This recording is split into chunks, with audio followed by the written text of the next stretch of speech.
హరే కృష్ణ. ఈరోజు మీ అందరికీ స్వాగతం. ఈ కార్యక్రమాన్ని మనం నమో ఓం విష్ణు పాదాయ కృష్ణ ప్రస్థాయ భూతలే శ్రీమతే భక్తి వేదాంత స్వామి నితి నామినే నమస్తే సరస్వతి దేవే గౌరవాణి ప్రచారిణే నిర్విశేష శూన్యవాది పాశ్చాత్యాదేశతారిణే జయ శ్రీకృష్ణ చైతన్య ప్రభు నిత్యానంద శ్రీ అద్వైత గదాధర శ్రీవాసాది గౌర భక్తవృంద. హరే కృష్ణ కృష్ణ కృష్ణ హరే హరే హరే రామ రామ రామ హరే హరే. హరే కృష్ణ కృష్ణ కృష్ణ హరే హరే హరే రామ రామ రామ హరే హరే. హరే కృష్ణ కృష్ణ కృష్ణ హరే హరే హరే రామ రామ రామ హరే హరే. ఈ కార్యక్రమాన్ని మొదలుపెట్టే ముందు మనందరం నేను రామానంద కన్నయ్య ప్రభుని రిక్వెస్ట్ చేస్తున్నాను. మనందరికీ ఈరోజు చాలా ఆనందకరమైన విషయం ఏంటంటే మనతో పాటు హిస్ గ్రేస్ వైష్ణవాంగ్రే ప్రభు మనతో ఉన్నారు. ఈ రోజున నేను రామానంద కన్నయ్య ప్రభుని ఇంట్రడ్యూస్ చేయమని అడుగుతున్నాను.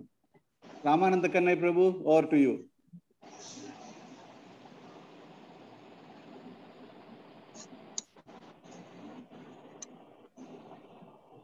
రోజు ఇంకా దాని లాగిన్ కనబడట్లేదు.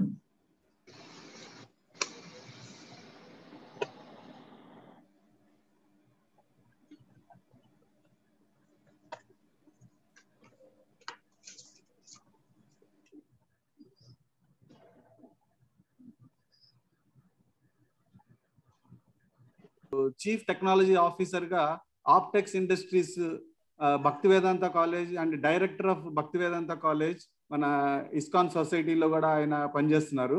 ఆయన ముఖ్యమైన కంట్రిబ్యూషన్ ఏంటంటే Telugu head of Telugu department in భక్తి వేదాంత బుక్ ట్రస్ట్. ఈ రోజు మనం భగవద్గీత, శ్రీమద్ భాగవతము ఇవన్నీ తెలుగులో చదువుతున్నామంటే మనకి ఒక వ్యక్తి పేరు పూర్తిగా మనం అర్థం చేసుకోవాలి. అది ఎవరంటే వైష్ణవాంగ్రి ప్రభు వల్ల మనం అందరం ఈ రోజున ఈ గ్రంథాలని శ్రీల ప్రభుపాద గ్రంథాలని తెలుగులో చదివే అదృష్టం మనందరికీ వచ్చింది.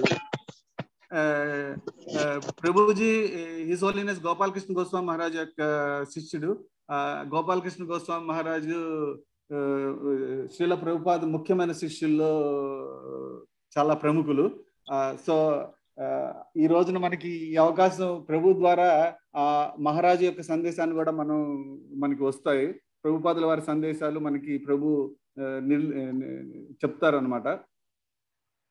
ప్రభు భగవద్గీత, శ్రీమద్ భాగవతము, చైతన్య చరితామృత, కృష్ణ బుక్ వీటన్నిటిని తెలుగు లాంగ్వేజ్ లో పబ్లిష్ చేయటము, అంతేకాకుండా భగవద్ దర్శనము తెలుగులో మనం back to Godhead magazine ఎప్పుడైతే చదువుతున్నామో ఈ back to Godhead magazine కూడా ప్రభు యొక్క కూర్పు, ఎడిటర్ అన్ని ప్రభు చేస్తారు. ప్రభు యొక్క బాధ్యత దాన్ని స్వీకరించారు మనందరికీ తెలుగులో అందించడానికి.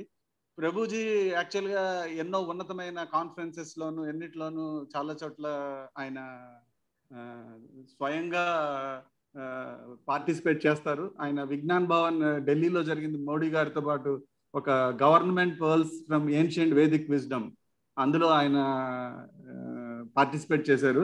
నేను యాక్చువల్గా ఒక రోజు అంతా మాట్లాడుకోవచ్చు మనం వైష్ణవాంగిరి ప్రభు యొక్క చేసిన సేవలు మన సొసైటీకి. సో ఈ రోజున మనం నరసింహ చరిత్ర, నరసింహుల యొక్క మహిమలు తెలుసుకోవటానికి ప్రభుజీ యొక్క సాంగత్యం కోరామన్నమాట. ఇది 2 సెషన్స్. ప్రభు చాలా బిజీగా ఉంటారు, అయినా సరే ఆయన సమయాన్ని మనందరికీ కేటాయించారు. సో మనందరం ఆ సమయాన్ని మనం ఉపయోగపరుచుకుని మనం ఆ కృష్ణ కథని మనం అందరం తెలుసుకుని మన జీవితంలో మనం భాగస్వామ్యం చేసుకోవాలని ఆ భగవంతుని నేను ప్రార్థిస్తున్నాను. ప్రభు యొక్క ఆధ్యాత్మిక భౌతిక వృద్ధి గురించి 3 times ప్రభుని స్వాగతం పలుకుదాం. హరి బోల్, హరి బోల్, హరి బోల్. Thank you Prabhuji. మేము చాలా ఫార్చునేట్, మా యొక్క భాగ్యంగా మేము భావిస్తున్నాము మిమ్మల్ని మీ నోటి నుంచి ఆ కృష్ణ కథామృతాన్ని వినాలని ఈ దేశస్తులందరూ మేము మిమ్మల్ని వేడుకుంటున్నాం. దయచేసి మీరు ప్రొసీడ్ అవ్వండి ప్రభు. మాలో తప్పులే ఉన్నాం అంటే మన్నించి మీరు క్లాస్ స్వీకరించండి ప్రభు. శుభమస్తు, విజయవస్తు. నాది వినిపిస్తుందా గొంతు అందరికీ సమానంగానే? వాయిస్ బాగానే ఉందా సరే? వినపడుతుంది. ఓకే, మొట్టమొదలు మీ అందరికీ కూడా నా శుభాభినందనలు, అందరికీ కూడా ఆశీర్వాదాలు, అందరికీ శుభాకాంక్షలు. మీకు మొట్టమొదలు దర్శనం మీకు మీ అందరికీ ఈ దర్శన భాగ్యం కనిపిస్తున్నాను. ఏంటంటే నా వెనక కనిపిస్తుంది, ఒక రూమ్ లో కనిపిస్తుంది. ఈ రూమ్ నుంచే భాగవతం తయారైంది. ఈ రూమ్ నుంచే చైతన్య చరితామృతం తయారైంది. ఈ రూమ్ నుంచే భగవద్ దర్శనం గత 15 ఏళ్ళుగా భగవద్ దర్శనం ఇక్కడి నుంచి తయారైంది. కృష్ణ పుస్తకం కానీ తర్వాత అంటే అన్ని పుస్తకాలు తెలుగు భాషలో అన్ని పుస్తకాలకి పుట్టినిల్లు ఈ రూమ్ అన్నమాట. అందుకోసం మీ అందరికీ స్పెషల్గా తెలుగు వారందరికీ చూపిద్దామనే సంకల్పంతో ఇది స్పెషల్గా నేను ఇక్కడ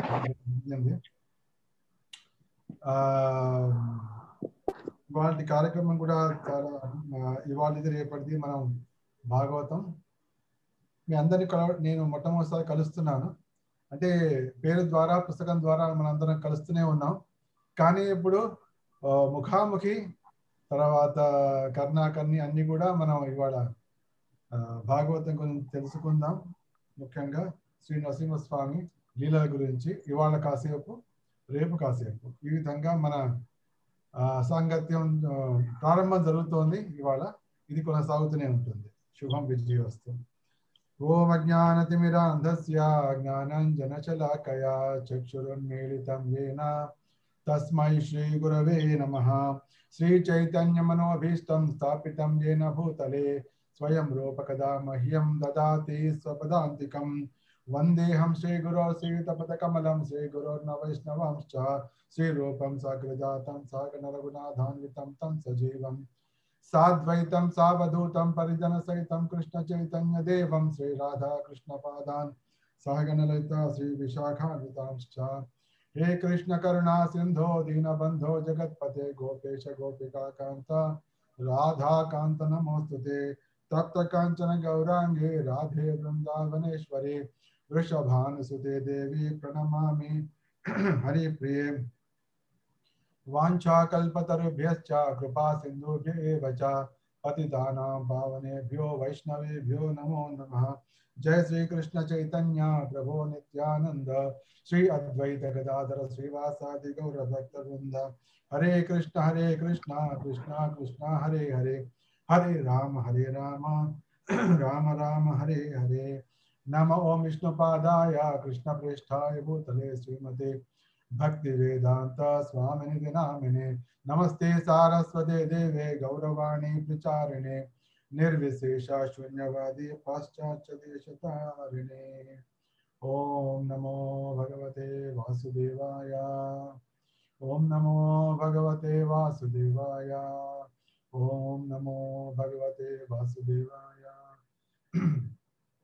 नारायणं नमस्कृत्य नरं चैव नरोत्तमं देवीं सरस्वतीं व्यासं ततो जयमुदीरयेत्. नष्टप्रायेषु भद्रेषु नित्यं भागवत सेवया भगवती उत्तम श्लोके भक्तिर्भवति नैष्ठिकी. అందరికీ కూడా భాగవత శుభాకాంక్షలు. అయితే ఇవాటి కథ ప్రారంభించే ముందర భాగవతం గురించినటువంటి 2-3 వాక్యాలు విని భాగవతం ఏమని తెలుసుకొని ముందుకు వెళ్ళడం అనేది సర్వదా శ్రేయస్కరం, మనకు శుభదాయకం. ప్రభుపాదుల వారు భాగవతంతో ప్రపంచంలో కృష్ణ చైతన్య సంఘాన్ని, కృష్ణ చైతన్య జమాన్ని ప్రారంభించారు. అయితే ఎప్పుడైతే ఆయన భాగవతాన్ని తీసుకువెళ్దాం అనుకున్నారో అప్పుడు దానికి ఒక పేరు పెట్టారు. దానికి ఈ భాగవతం ఏమిటి అంటే, భాగవతం అనేది సమస్త ప్రపంచానికి భారతదేశం ఇచ్చే శాంతి సందేశము. సమస్త ప్రపంచానికి భారతదేశం ఇచ్చే కరుణాపూర్వక సందేశము. ఈ 2 మాటలు అన్నారు. ప్రపంచానికి అందరూ సుఖాన్ని కోరుకుంటారు, ప్రతి మానవుడు సుఖాన్ని కోరుకుంటాడు. కానీ సుఖం రావాలంటే వాడికి శాంతి కావాలి. శాంతి లేదు, సుఖం లేదు. కాబట్టి శాంతి కలగాలంటే ఏమిటి? దానికి భాగవతమే ఏకైక ఉపాయం. అందుకోసం ప్రభుపాదుల వారు భాగవతాన్ని ఏమన్నారంటే ప్రపంచానికి భారతదేశం ఇచ్చే శాంతి సందేశము. అంతేకాకుండా శాంతి సందేశం కాకుండా ఇది కరుణతోటి జీవులందరూ సంసారిణాం కరుణయాహ పురాణ గుహ్యం, అందరూ దుఃఖంలో ఉంటారు, వారి సుఖాన్ని కోరుకుంటున్నారు. కాబట్టి వారి మీద కరుణతోటి ఇవ్వబడుతున్నటువంటి సందేశం కాబట్టి దీన్ని కరుణా సందేశం అని కూడా ప్రభుపాదుల వారు అన్నారు. దాని ఇంగ్లీష్లో అని చెప్పారంటే ఇండియాస్ పీస్ బిల్ అంటే దానికి పీస్ మెసేజ్ ఆఫ్ ఇండియా, ఇంగ్లీష్లో పీస్ మెసేజ్ ఆఫ్ ఇండియా అని చెప్పారు. తర్వాత goodwill, peace and goodwill, goodwill అంటే అది కరుణాపూర్వకమైనది. అయితే ఈ భాగవతం గురించి నేను 2-3 మాటలు చెప్పుకొని ముందుకెళ్దాం. భాగవతాన్ని అంటే మనం ప్రతిరోజు వింటాం భాగవతం, మన ప్రభుపాదుల వారు చెప్పారు నిత్యం భాగవత సేవయ. అయితే నేను ఎప్పుడు ఎవరికైనా కూడా భాగవతం మొదలు పెట్టినప్పుడు కొన్ని ముఖ్యమైన విషయాలు చెప్పే ప్రయత్నం చేస్తుంటాను. ఇది నేను 12వ స్కందంలోని 12వ అధ్యాయంలో ఉన్నటువంటి శ్లోకాలు. మొట్టమొదటి ఏంటంటే ద్వాదశ్యామేకాదశ్యాం వా శృణ్వనాయుష్యవాన్ భవేద్ పఠత్ అనష్టన్ ప్రయతః పూతో భవతి పాతకాత్. ఈ భాగవతాన్ని ముఖ్యంగా అంటే ప్రతిరోజు మనం వినాలి, సేవించాలి. దానితో పాటుగా 2 ముఖ్యమైన రోజుల్లో భాగవతాన్ని తప్పకుండా వినాలట. అదేమిటంటే ద్వాదశి గాని ఏకాదశి గాని. ద్వాదశ్యాం ఏకాదశ్యం వా, వా అంటే ఇది గాని అది గాని అంటే ఈ రోజుల్లో మనం తప్పకుండా వినాలి. ఎందుకు? శృణ్వనాయుష్యవాన్ భవేత్, ఎవరైతే ఏకాదశిని గాని ద్వాదశి గాని భాగవతం వింటారో వారి ఆయువు వృద్ధి చెందుతుంది. ఆయుష్యవాన్ భవేత్ అని భాగవతం చెప్తోంది. అంటే శ్రవణం చేసిన వారికి ఆ రోజు కలిగే అంటే ఏకాదశి గాని ద్వాదశి గాని శ్రవణం చేయడం వల్ల కలిగే ఫలితం ఏమిటంటే వారి ఆయుష్ వృద్ధి చెందుతుంది. ఎవరైనా 100 ఏళ్ళు సుఖంగా ఉండాలి అనుకుంటే వారు ఏకాదశి రోజు నాడు ద్వాదశి రోజు నాడు భాగవతం వినాలి. ఇది చక్కటి మందు అన్నమాట.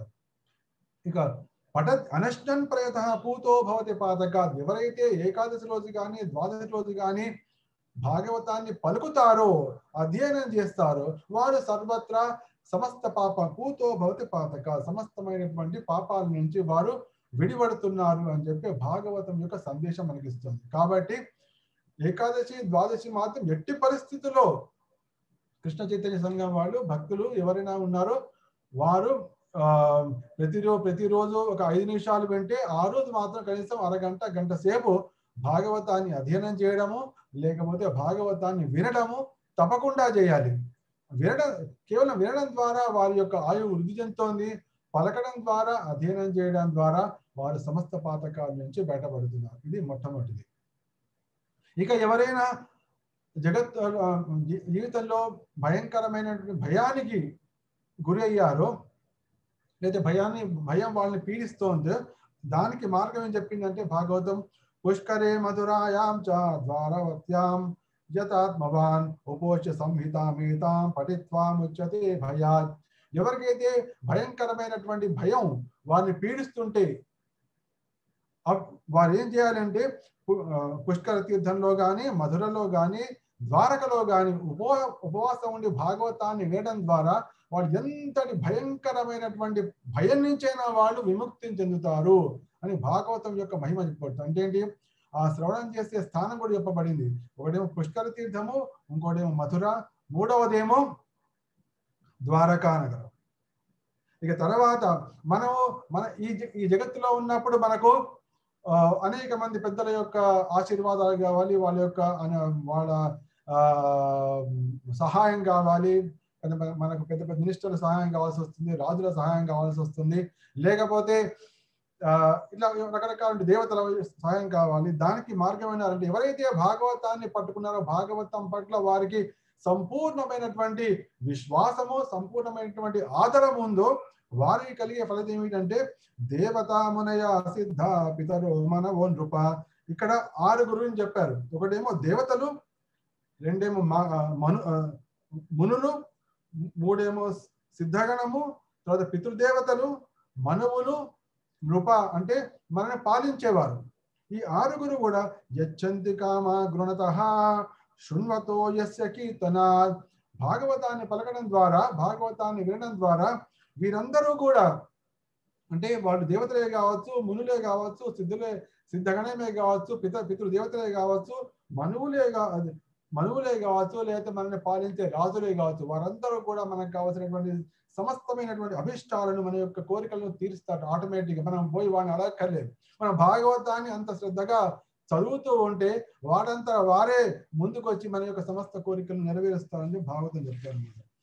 అయితే ఈ విధంగా భౌతికమైనటువంటి లాభాలే కాకుండా భౌతిక జగత్తులో ఉన్నప్పుడు పురాణ సంహితామేతాం అదిత్య ప్రయతో ద్విజ ప్రోక్తం భగవతా యత్తు తత్పదం పరమం వ్రజేత్.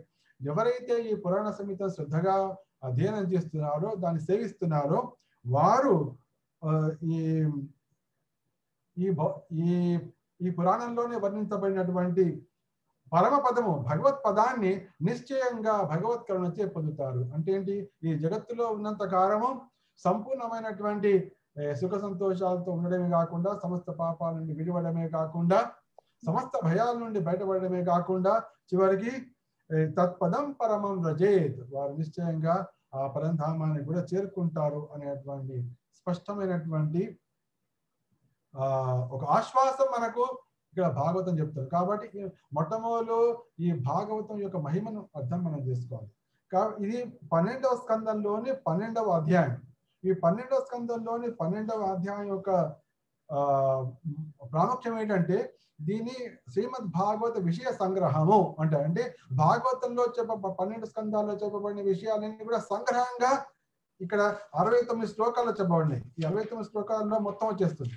కాబట్టి ఈ 69 శ్లోకాలని కనుక మనం పఠిస్తే భాగవతాన్ని మొత్తం ఒకసారి వల్లి వేసినట్టు అయిపోతుంది. కాబట్టి ముఖ్యంగా ఏకాదశి రోజు నాడు ఈ 12వ అధ్యాయాన్ని చదవడం ద్వారా దాని మహిమను తెలుసుకోవడమే కాకుండా, మనం భాగవతాన్ని మొత్తం కూడా పఠించినటువంటి ఫలితం మనకు లభిస్తుంది. ఈ విషయాన్ని సాధారణంగా ఎప్పుడైనా భాగవతాన్ని మొదలుపెట్టినప్పుడు, ముఖ్యంగా మొట్టమొదటిసారి ఈ శ్రోతలకు నేను ఈ విషయం చెప్తూ ఉంటాను. నెక్స్ట్ భాగవతంలో మనం కనుక చూస్తే, శ్రీల ప్రభుపాదుల వారు భాగవతాన్ని మొట్టమొదలు 60 సంపుటాలుగా రాద్దామని సంకల్పించారు. ఆ 60 సంపుటాలు తర్వాత మొత్తానికి మారి ఇప్పుడు 18 సంపుటాలుగా మనకు లభిస్తోంది. అయితే ఎప్పుడైతే ఆయన భాగవతాన్ని రాయడం మొదలుపెట్టారో, దాన్ని వ్యాఖ్యానం చేయడం మొదలుపెట్టారు, ఆయన మొట్టమొదటి వాల్యూమ్ ఎక్కడ ఆపారు అంటే 7వ అధ్యాయం, అంటే మొదటి స్కందంలోని 7వ అధ్యాయంలోని 7వ శ్లోకంలో ఆపారు. ఎవరైనా కూడా ఏదైనా పుస్తకం ఆపాలనుకుంటే ఆ చాప్టర్ అయిపోయిన తర్వాతనో అట్లా చేస్తుంటారు. కానీ ఆయన ఆ విధంగా కాకుండా మధ్యలో 7వ అధ్యాయంలోని 7వ శ్లోకంతో ఆపారు. అంటే ఏంటి? భాగవతం యొక్క చరమ ప్రయోజనము దాంట్లో చెప్పబడింది. యస్యావై శ్రూయమాణాయ కృష్ణే పరమపురుషే భక్తిరుత్పద్యతే పుంస శోకమోహ భయాపహ. ఎవరైతే శ్రీమద్ భాగవతాన్ని వింటారో, యస్యావై శ్రూయమాణాయ కృష్ణే పరమపురుషే, అంటే ఎవరైతే భాగవతాన్ని వింటారో వారికి పరమపురుషుడైనటువంటి శ్రీకృష్ణుని ఎడ ఉత్తమమైన భక్తి కలుగుతుంది. భక్తి అంటే శోకమోహ భయాపహ, శోకము, మోహము, భయాన్ని నశింపజేసేటువంటి మా కృష్ణ భక్తి కలుగుతుంది. ఇది భాగవతం యొక్క ప్రయోజనము. అందరికీ చక్కగానే వినిపిస్తోందా? లేకపోతే ఏమైనా ఎనీ ప్రాబ్లమ్స్? ఓకే. సో ఈ విధంగా భాగవతం యొక్క కొద్దిపాటి కీర్తనతోటి, మహిమావర్ణనంతో మనం ముందుకెళ్దాం. ఇవాల్టి కథా ప్రసంగం నృసింహదేవుని మహిమలు. ముందు నృసింహస్వామిని ప్రార్థించి ముందుకెళ్దాం. నేను పొద్దున లేవగానే ప్రార్థించిన నృసింహుడు, యాదాద్రి నృసింహుడు మంగళం. మీరు కూడా అందరూ పలకచ్చు, నేను చెప్తాను. అది నాకు వినిపించకపోయిన పర్వాలేదు, మీకు వినిపిస్తాను. మంగళం నరసింహాయ, మంగళం నరసింహాయ, మంగళం గుణసింధవే, మంగళం గణసింహవే, మంగళానాం నివాసాయ, మాతాద్రీశాయ మంగళం,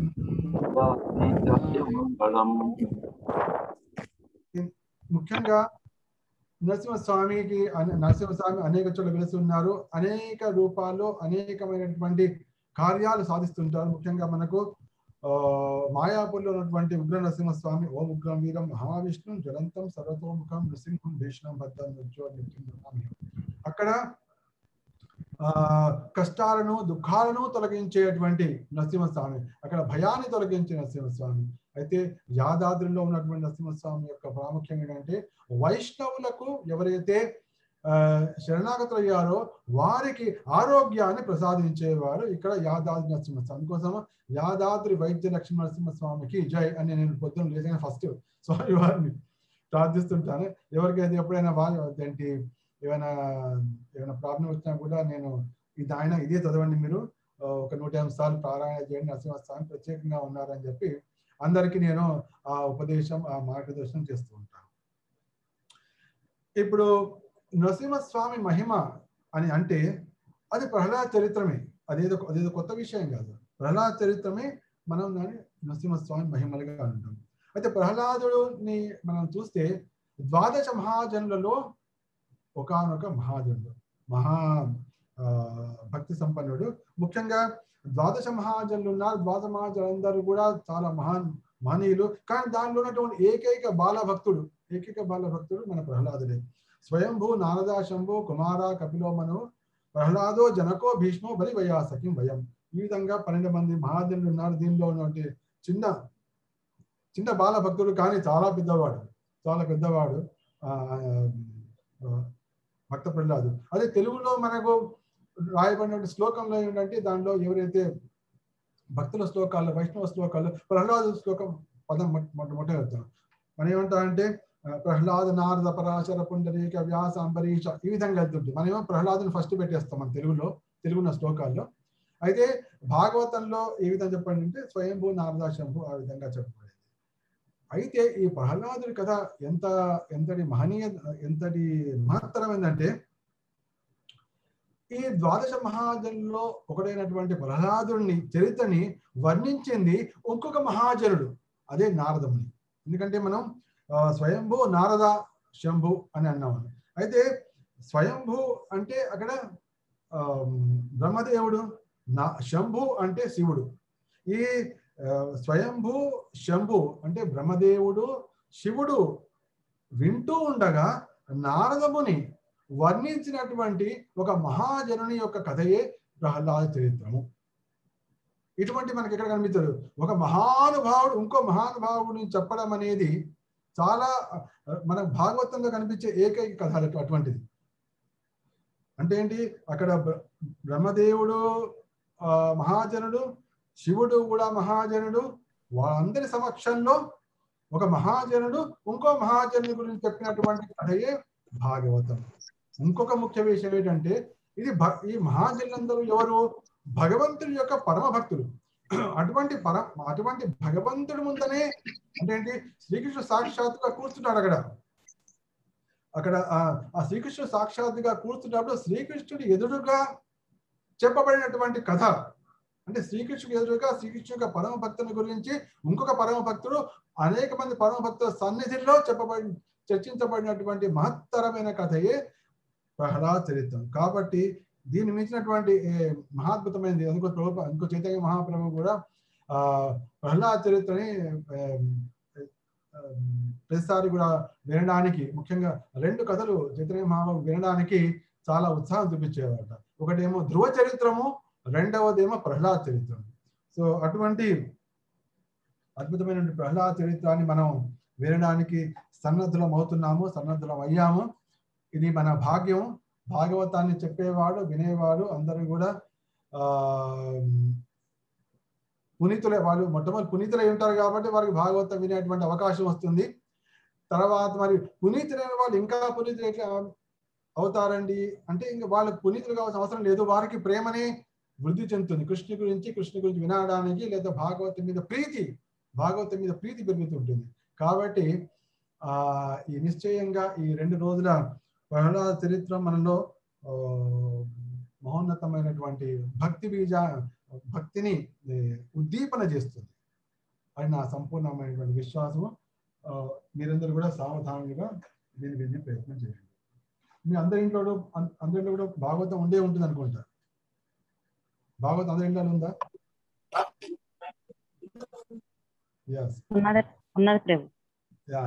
ప్రతి ఇంట్లో భాగవతం ఉండాలి. Very very important. ప్రతి ఒక్క ఇంట్లో భాగవతం ఉండాలి. నెక్స్ట్, ఇప్పుడు ఈ ప్రహ్లాద చరిత్ర గురించి మనం ఆలోచిస్తున్నప్పుడు, వింటున్నప్పుడు ఈ కథ మనం చాలాసార్లు విన్నాం. అయితే ఈ కథ ఎట్లా ప్రారంభమవుతుందంటే, నేను ఇందాక చెప్పినట్టు శ్రీకృష్ణుడి సన్నిధిలో ధర్మరాజు నారదుల వారిని ప్రశ్నించడంతో ఈ ప్రహ్లాద చరిత్ర స్టార్ట్ అవుతుంది. మనకి ఇది 7వ స్కందంలో వస్తుంది.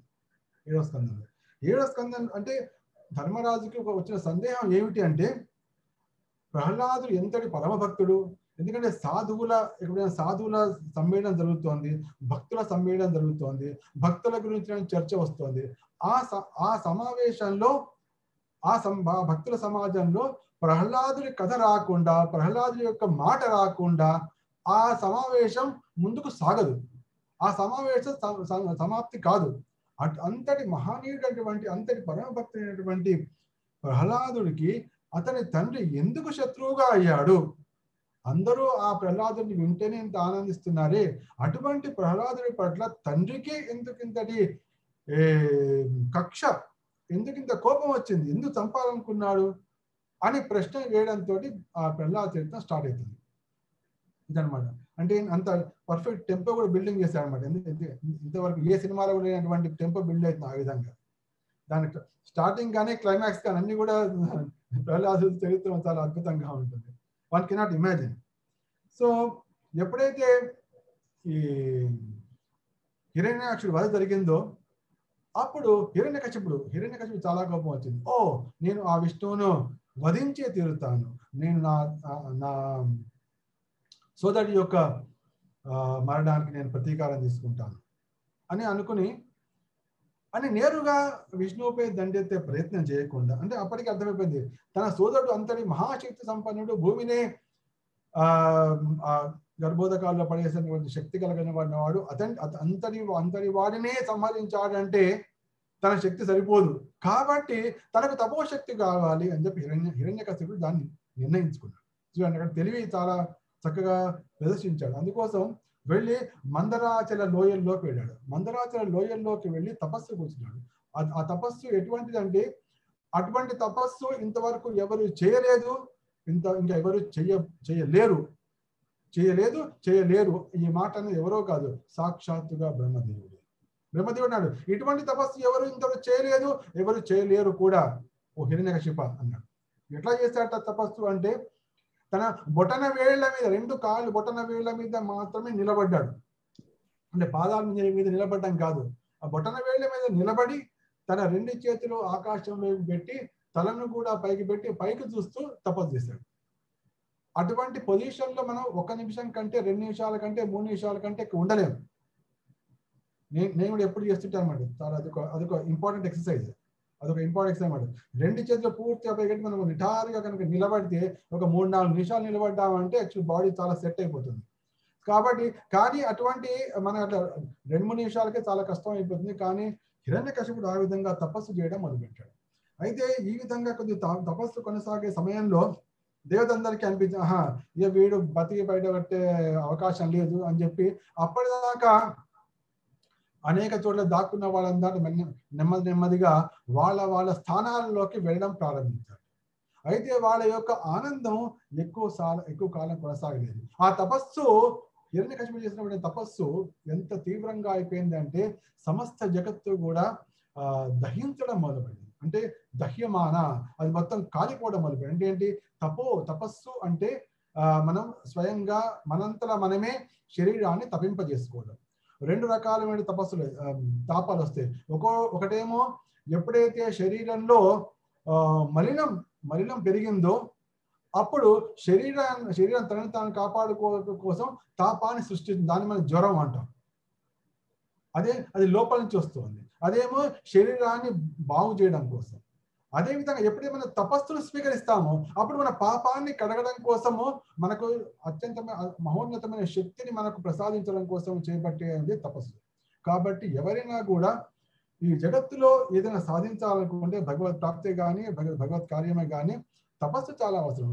ఇక్కడ చూడండి, ఇక్కడ ఏంటి దానికి మృత్యు లేకుండా ఉండడం కోసం, లోకాన్ని భీభత్సం చేయడం కోసం అని తలచినటువంటి హిరణ్యకశిపుడు కూడా తపస్సునే పట్టాడు. మరి జగత్తును పావనం చేయాలి, మనం జగత్తులో భగవతం చెప్పాలి, భగవద్గీత చెప్పాలి అంటే మనం ఇంకెంత తపస్సు చేయాలి? మనకు దీని స్పష్టంగా మనకు ప్రభుపాదుల వారి జీవితంలో కనిపిస్తుంది. ప్రభుపాదుల వారి జీవితం ఎప్పుడైతే ప్రభుపాదుల వారు తమ గురువు గారు మొట్టమొదటి చెప్పారు, 1922 చెప్పారు. మొట్టమొదటి కలవగానే, నాయన మీలాంటి యువకులు ప్రపంచంలో చైతన్య మహా సందేశాన్ని ప్రచారం చేయాలి అని 1922 చెప్పారు. అదేమో వాచా వచ్చింది. తర్వాత 1936లో, అంటే 1936లో మాత్రం అప్పుడు లిఖించబడి మరీ వచ్చింది. అప్పుడు ఆయన బొంబాయిలో ఉన్నారు. మేము బొంబాయిలో అనుకోని, బొంబాయి అనేది ప్రభుపాదుల వారి ఆఫీస్. ఇప్పుడు అంటే ఇప్పుడు అందరూ ఎప్పుడు వెరీ యాక్టివ్ అనమాట, ఆల్వేస్ బిజీ. సో ప్రభుపాదుల వారు 1936లో ఉన్నప్పుడే ఆయనకు మెసేజ్ వచ్చింది, లిఖితంగా వచ్చింది. నువ్వు ఏది 1922 చెప్పారో 1936లో మళ్ళీ అదే లిఖితపూర్వకంగా వచ్చింది. నువ్వు ఆంగ్ల భాషలో చక్కటి ప్రచారకుడు అవుతానని నాకు స్ఫూర్తి నమ్మకం నాకు ఉంది. తద్వారా నీకు లాభం, నీ సందేశాన్ని విన్న వాళ్ళ కూడా లాభం అని చెప్పి ఆయన స్పష్టంగా రాసి పెట్టారు. ఆ 1936లో మొదలుపెట్టినటువంటి కథ 1966లో అది ఫలవంతమైంది. అంటే ఏంటి, ఇస్కాన్ని ప్రారంభించి ఎప్పుడు ప్రారంభించారు? 1966. అంటే 36 to 66 30 ఏళ్ల కాలం. 30 ఏళ్ల కాలం ఆయన ఎక్కడ ఉన్నారు, ఏం చేశారు, ఏం తిరిగారు, ఎంత కష్టపడ్డారు ఎవరికైనా తెలుసా? ఎవరికి తెలియదు. అదంతా తపస్సు. ఆ తపస్సు ప్రభావమే 1966 నుంచి 1977 ఫినిష్. 11 ఏళ్లలో ప్రపంచం మొత్తం మారిపోయింది. కాబట్టి మనం చెప్దామా కాదు, ఏం చేసామో జన్మ సార్థక కార్యకర పరోపకార. ఎప్పుడైతే మనం తీవ్రమైన తపస్సు చేస్తుంటామో ఆ తీవ్రమైన తపస్సు ద్వారానే ఆ శక్తి మనకు భగవత్ కరుణ, ఆచార్యుల కరుణ, గురు కరుణ లభించి అది ముందుకు వెళ్తుంది. అయితే ఇక్కడ హిరణ్యకశిపుడు ఆ విధంగా తీవ్రమైన తపస్సు చేశాడు. తీవ్రమైన తపస్సు చేసినప్పుడు ఎంతవరకు వెళ్ళిపోయిందంటే అతని శరీరం చుట్టూ, ఆ శరీరంలో మొత్తం మాంసం అంతా మొత్తం కూడా ఆ చీమలు అన్ని పట్టి మొత్తం, అంటే చుట్టూ కూడా మొత్తం యాంట్ హిల్ వచ్చేసింది అనమాట. మొత్తం వచ్చేసి శరీరాన్ని మొత్తం తినడం జరిగిపోయింది. అక్కడి నుంచి అగ్ని వెలువడింది. అగ్ని వెలువడి అది మొత్తం ముల్లోకాన్ని దహింపజేసి వెళ్తే చివరికి అది బ్రహ్మలోకం వరకు వెళ్ళింది. బ్రహ్మలోకం వెళ్తే దేవతందరూ చూడండి, మీ పీఠానికే ఎసరు పెట్టేటువంటి స్థితి వచ్చేసింది, కాబట్టి మీరే ఏదో చేసి వెళ్ళాలి అని దేవతలందరూ ప్రార్థించారు. ప్రార్థించినప్పుడు బ్రహ్మదేవుడి కిందికి వచ్చాడు. వచ్చి చూసేటప్పటికి అక్కడ ఏం కనిపించట్లేదు. మొత్తం పొదలు, అదేంటి పుట్టల్లో ఉన్నాడు. ఓన్లీ సౌండ్ మాత్రమే వస్తుంది. అటువంటి పరిస్థితిలో ఆయన చూసి, ఆయన కశ్యపదనయ్య, అంటే కశ్యపు నువ్వు లే, నీకు శుభమో గాక అని చెప్పి బ్రహ్మదేవుడు ఆశీర్వదించిన కమండలోంచి నీళ్లు చల్లాడు. చేసి ఇంతటి ఘోరమైన తపస్సు ఇంతవరకు ఎవరు చేయలేరు కూడా. కాబట్టి నీకు ఏది కావాలంటే నీకు కావాల్సిన కోరిక తీర్చుకో, నీకు కావలసిన కోరిక అడుగు, నేను తీర్చడానికి సిద్ధంగా ఉన్నాను అన్నప్పుడు బ్రహ్మదేవ నీకు అన్నాడు, ఒకవేళ కనుక నువ్వు తీర్చగలిగితే అని కూడా అన్నాడు ఫస్ట్ హిరణ్యకశిపుడు. ఒకవేళ నువ్వు కనుక తీర్చగలిగితే, నా కనుక వరం ఇవ్వగలిగితే, నీచే సృష్టించబడిన ఎవరితోటి నాకు సావు రాకూడదు. పగటి పూట కావద్దు, రాత్రిపూట కావద్దు, నేల మీద కావద్దు, నింగి మీద కావద్దు, తర్వాత ఏ ఆయుధాల చేత కావద్దు, తర్వాత స్థావర జంగమ జీవుల్లో ఎవరి చేత కావద్దు, మహాసర్పాలతో కావద్దు, దేవ దానవుల వల్ల కావద్దు, యుద్ధరంగం నాకు ప్రతిద్వంది ఉండకూడదు. ఆ తర్వాత తపో యజ్ఞాల ద్వారా లభించేటువంటి అష్టసిద్ధులు కూడా నాకే కావాలి. ఈ విధంగా రకరకాల ప్రశ్నలు. అయితే అప్పుడు బ్రహ్మదేవుని నాడు ఇది చాలా కష్టదాయకమైనటువంటి దుర్లభమైన కోరిక, కానీ నువ్వు ఇంతవరకు కూడా ఎవరు ఇటువంటి తపస్సు చేయలేదు కాబట్టి నీకు నేను ఈ వరం నీకు ఇస్తున్నాను అని చెప్పి బ్రహ్మదేవుడు అక్కడ ఇచ్చాడు. ఇవ్వగానే పాముకు పాలు పోస్తే ఏమవుతుంది, దానికి ఎట్లాగో అది విషవర్ధనమే కాబట్టి అదే విధంగా వెంటనే హిరణ్యకశిపుడు తనకు లభించినటువంటి అసాధారణమైన అప్రతిహతమైనటువంటి శక్తితోటి సమస్త లోకాన్ని జయించడం మొదలుపెట్టాడు. తర్వాత అతడు ఏ విధంగా వర్ణించబడ్డా అంటే అది ఎప్పుడు మత్తు పానీయాలు తాగుతూనే ఉండేవాడు. మత్తు పానీయాలు తాగుతూ ఉండేవాడు. అతడి కళ్ళు కూడా ఎప్పుడు తిరుగుతుండేవి. దీన్ని చూస్తే మనకు చిన్న ఒక ఆలోచన వస్తుంది. సాక్షాత్తుగా వైకుంఠంలో ఉండే భగవత్ సేవ చేస్తూ ఉండే ద్వారపాలకులైనటువంటి జయ విజయులు ఇక్కడికి వచ్చి ఈ అసుర దేహంలో మత్తు పానీయాలు తాగుతూ ఈ విధంగా దేవతలకే విరుద్ధంగా చేస్తున్నారు అంటే చూసారు ఎంత మనం భక్తిలో ఉన్నప్పుడు ఎంత సావధానంగా ఉండాలి, ఎంత సావధానంగా ఉండాలనే విషయాన్ని మనం నిరంతరం గుర్తుపెట్టుకోవడం కోసం ఈ జయ విజయుల కథ మనకు స్పష్టంగా కనిపిస్తుంది. అక్కడ ఒక బ్రహ్మ, విష్ణు, మహేశ్వరులు ముగ్గురు తప్ప 33 కోట్ల దేవతలందరూ కూడా హిరణ్యకశిపుని సేవించడం మొదలుపెట్టారు. ఒక ముగ్గురు మాత్రమే, బ్రహ్మ, విష్ణు, మహేశ్వరు, ఈ త్రిమూర్తులు తప్ప మిగతా అందరూ కూడా. అతను నేరుగా ఇంద్ర సింహాసనం మీద కూర్చున్నాడు. ఈ విధంగా దేవతలు, విద్యాధరులు అందరూ కూడా ఆ హిరణ్యకశిపుడిని కీర్తిస్తూ ఈ విధంగా సాగింది. వారి యొక్క ఆగడాలను భరించలేక చివరికి దేవతలందరూ, ఎందుకంటే బ్రహ్మదేవుడికే అతనికి సాధ్యం కాకపోయేటప్పటికీ అందరూ కలిసి విష్ణువుని ప్రార్థించినప్పుడు ఆ విష్ణువు నుంచి ఒక సందేశం వచ్చింది. అంటే విష్ణు భగవానుడు దర్శనం ఇవ్వలేదు, కానీ విష్ణు భగవాను యొక్క సందేశం వినిపించింది. అదేమిటి సందేశం అంటే భాగవతంలో చక్కని శ్లోకం వస్తుంది.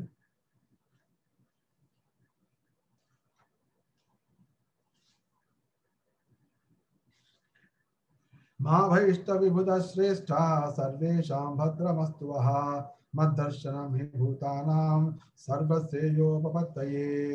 కాబట్టి మా భైష్ట, మీరు భయపడకండి. భగవంతుడైనా కూడా అంటే భగవంతుడు ఏంటి, మొట్టమొదలు మీరేం చింతించకండి అట్లా లేదు, మీరు భయపడకండి అంటే భగవంతుడనేవాడు ఆ విధంగా మొట్టమొదలు ఆశ్వాసాన్ని ఇస్తాడు. తర్వాత తెలివి కలిగినటువంటి సేవకుడు అదేంటి తన ప్రభువుకి ఏది ఆనందం కలిగిస్తుందో ఆ విషయాన్ని మొట్టమొదటి చెప్తాడు. ఇది ప్రభువుకి తర్వాత అంటే ప్రభువు వ్యవహరించే తీరు, సేవకుడు వ్యవహరించే తీరు మనకి ఈ విధంగా కనిపిస్తుంది. చాలా చోట్ల మనకు భాగవతం మా భయిష్ట అనేది చాలా చోట్ల కనిపిస్తుంది. భగవంతుడు ఎప్పుడైతే పలికితే మా భయిష్ట, భయపడకు, ఆ విధంగా ఉంది. అదేవిధంగా ఎప్పుడైతే ఆంజనేయ స్వామి లంకలోకి వెళ్ళి సీతాదేవి ఆనవాలు చూసి వెనక్కి వచ్చినప్పుడు నేను లంకకి వెళ్ళాను అక్కడ అదేం చెప్పలేదు, సీతను కూడా అనలేదు, చూశాను సీతను అన్నాడు. అంటే ఏంటి, ఫస్ట్ పాజిటివ్ మెసేజ్ చెప్తాడు. అంటే ఏంటి, భగవంతుడు తన సేవకులకు నిర్భయత్వాన్ని కలిగిస్తాడు. అదేవిధంగా సేవకుడు కూడా తన ప్రభువుకి అత్యంత ప్రీతికరమైనటువంటి వాక్యాన్ని మొట్టమొదటి చెప్తాడు. ఈ విధంగా మనం వాళ్ళిద్దరి మధ్య సంబంధాన్ని మనం చక్కగా గమనించవచ్చు. అయితే భగవంతుడు ఏమన్నా అంటే మీ అందరికీ శుభాలు కలుగుతాయి, సర్వేషా భద్రమస్తుమే మద్దర్శనం మీ భూతానాం, నా దర్శనం కలిగింది కాబట్టి మీ అందరికీ ఇక శ్రేయస్సే కలుగుతుంది. నా నామకీర్తనం చేయండి, తర్వాత నా కథలని వినండి, నన్ను స్తుతించండి, మీ సమస్త వరాలు మీకు చేకూరుతాయి. ఈ హిరణ్యకశిపుణ్ణి నేనే స్వయంగా వచ్చి సంహరిస్తాను, కానీ దానికి ఒక సమయం ఉంది. ఏమిటి ఆ సమయం? ఎప్పుడైతే నా భక్తుడు అతని పుత్రుడైనటువంటి ప్రహ్లాదుడికి ఎప్పుడైతే హిరణ్యకశిపుడు హాని చేయడం మొదలు పెడతాడో అప్పుడు అతనికి ఆయువు మూడింది అనుకోరు. అప్పటిదాకా మీరు మాత్రం వెయిట్ చేయాల్సింది, మీరు దానికి వేచి ఉండాల్సి వస్తుంది అని చెప్పినప్పుడు అందరు దేవతలు కూడా బాగానే ఉంది, మొత్తానికి హిరణ్యకశిపుడికి ఆయువు మూడింది అని వాళ్ళు నిర్ణయం చేసుకున్నారు. అంటే భగవంతుడు చెప్పాడంటే ఏంటి, దానికి తిరుగులేదు అని వాళ్ళకి స్పష్టంగా తెలుసు కాబట్టి ధైర్యంగా వెళ్ళగలుగుతారు. ఈ విధంగా మరి అప్పటిదా ఏ తండ్రికైనా కూడా పిల్లవాడి పట్ల ప్రేమే ఉంటుంది. అది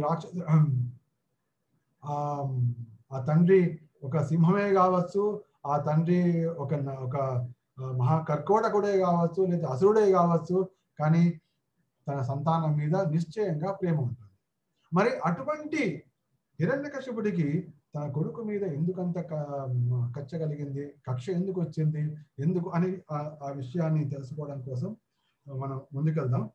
ఇక్కడ నారదుల వారు స్పష్టంగా ధర్మరాజుకి కథ చెప్తున్నారు. చెప్తే ఎంతటి మహాసుగుణ సంపన్నుడు అని చెప్పడం కోసం బ్రాహ్మణ్య శీల సంపన్న సత్య సందోజితేంద్రియ ఆత్మవత్ సర్వభూతానాం ఏక ప్రియ సుహృత్తమాం. దాంట్లో సాధారణంగా భక్తులకు మహాభక్తులకు భాగవతోత్తములకు ఉండవలసిన సమస్త సద్గుణాలు ప్రహ్లాదుడిలో ఉండేవి. సచ్చరిత్రుడు, తర్వాత పరతత్వాన్ని తెలుసుకోవడంలో కృతనిశ్చయుడు ఉండేవాడు. ఏ విధంగా అయితే పరమాత్ముడు అందరి హృదయాల్లో ఉంటాడు. ప్రతి జీవి కోరే సమస్త కోరికలను తీరుస్తున్నాడు. జీవుడు ఆ పరమాత్ముడు వైపు చూడడు, అయినా కూడా పరమాత్ముడు అతని కోరికలు తీరుస్తూనే ఉంటాడు అనేక జన్మల్లో.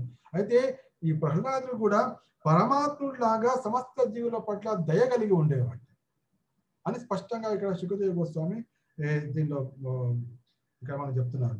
అయితే అతని యొక్క నేచర్, అతని యొక్క స్వభావం ఏమిటి అంటే గౌరవనీయులైన వారి పట్ల అచ్చము సేవకుల్లాగా ఉండేవాడు. తర్వాత దీనులైన వారికి అచ్చము తండ్రిలాగా ఉండేవాడు.